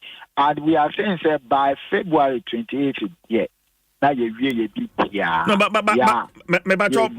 February 28th, I don't know what happens to students because, as you are aware, most of the universities admissions. So, what happens to some students, with the results number released their mom, Rev? Okay, that means that most of the students also Echo University. That is the meaning. Okay, most area admissions. It means most of the students from Fire and Echo University. You hold you results for a long time, but after I put out the statistics, about 1,003 schools. So, totally, not just say you're dealing with 1,003 schools total of the whole exam. We deal with 1,003 schools as far as the whole exams is concerned. And if 120 schools have malpractice cases and we have dealt with it and we are 60 schools left. So take the statistics, 1,003 schools are involved in the exam. Out of it, only 120 schools, let me put it that way, relatively to the 1,003 schools have malpractice issues. Out of the 120 schools, 60 are left to be dealt with. By 28th February, we are dealt with it. I think we should be fair to both parents, students, and WAEC, and to all of us as a nation with these statistics. Okay, but Reverend, has WAEC been fair to these students and their parents? I'm saying, repeat the American. The American is the NUCs are representing all students. It means they are representing both those who have gone to school and those who are yet to go to school. Mm-hmm. Those who did not cheat and those who have cheated. So fair enough. So if you are talking Mama Yankasa for the entirety, okay, because woman cheating you catch them about the rules and regulations before they start writing the exam. And if you walk a ball, now you catch say rules in now they'll call ya player a boy I know what's ball no more. Say a penalty. And also the referee episode for penalty. Now didn't boy or say no, I tell you which for goal. After one would dim Kurima, you didn't matter any couple of man was here. Now, Obi, Echo, we or your foul. Now, your man penalty in your man, and that's a referee talk or VAR. Most referee out in our quiet. It's answer, your boy and our share no correct, or no, the foul, no, you say. I think for me, let's have a balanced approach to this discussion. Now, I'm quiet, you can't be actual man. All of a sudden, you rally behind you. Now, one more school, the numbers in the Mayan come one thing. because now I think the way the conversation is going one-sided, and it's Daniel, unfortunate. I'll come to you, Daniel. Yes, Daniel, me pacho, nyabutrema me not Reverend Fananunsi, and you're one-sided crowd. That's why we are engaging you. To the Mananunsi, then I'll come to you. Why? Okay. All right. Rev Macho, no one knows how Kaza. Me that say. Nti ni America ne say ye tade na anka mo ma ye hwe ne nyina wo mo ye nso da wo mo entity number wo mo entity na yanka say okay WAEC has been able to go through all these volumes and been able to sift na majority na then we can now come to the not the majority who have issues because then WAEC has WAEC informed them of the issues against them. Have they been invited for hearing? And in the hearing, where are we? What numbers have had their results released? Which numbers are outstanding? Court. Court. I think yes or no, you think the bigger picture. But you far one side and not you paint pictures. If you outside on the year, that is the be all and end all of their WAEC. I think I want to know you're wrong, and that's where the emotions go high. Okay, so I will plead with that. Rev Mepacho, of the 1,003 schools I'm dealing with, 120 more practices from 120 schools. Aka 60 schools How far have you gone? How many of these 60 schools? Na fair hearing. Ma invite you more side of on your course, Rev. And the Mepacho, I'm saying, I clarify, say 120 schools, and Saka 60 schools. They are not just say, Yama 60 schools fair hearing already. My review or more dear. And the 60 no sooner I can, and also you talk to our so I the same thing. So it's nothing new. So, and one I hear by 28 February, they so, and only idea, of course, we are not changing anything. We are just following our procedures. Okay, Rev, you've well explained your point, but we should also know that in this case, time is of the essence. Time is of the essence. It's of the essence. All right, but Daniel, Nooks, you have issues. Remember, you've listened to Reverend. Mind down, Reverend. Yeah. Reverend Edasapa, Reverend Victor Brew, Director Legal for WAEC. Daniel. Yes. Yes. Minya, I think Reverend is in the truth, but at the same time also being emotional about the issue. And he's a lawyer, and he should understand some of these things. If you are saying, you have done some, and Akebi, what prevented you from finishing your work before releasing the results? If you have released results for some people to go to school, and others' results are still pending, have you not given unfair advantage to some people to go to school? Is it not possible that there are some people who would have gotten admission and others who will not otherwise have gotten admission if their results was also in the system, because they may have done better than those who have gone to school now? And if you do this, have you not given unfair advantage? As a lawyer, is it fair for him to even make that argument, say, why you be and say anything? When we go to them and you see the content of our letter, we admonish, say, yes, WAEC has done all this work and everything, and our communication with them has been cordial. You are talking about people who are guilty and the rest, which means you have already found them guilty. If you have already found them guilty, then what is the fair hearing about? They are only suspects at this stage. And if they are suspects and you are now bringing them to find out the investigation, why did you even release the first results in the first place? That is our question. Creating this unfair advantage in the system, and you don't want to admit. Then we come and talk about cancellation of entire results for isolated cases. Then you go and bring stabbing and the rest. Who are talking about stabbing? And when we issued our statement, we were very clear. Daniel, we were not throwing dust in anybody's eye. Daniel, we made it clear, sir. Matri Nimra, Nooks president. You issue your statement, you know? Yes. You're very clear, sir. They had cancelled entire result of 483 students for taking mobile phones in the hall. We didn't show that it was any other malpractice and the rest. And we are saying that a foreign material is a foreign material. If someone takes a foreign material into the hall, it's not just their regulation does not just talk about mobile phone. So if a foreign material is taken into the hall, why should you go and cancel the entire results of the person and say that the person knew that was the rule and the person came? If your rule goes against natural justice, are you not supposed to look at it and change it?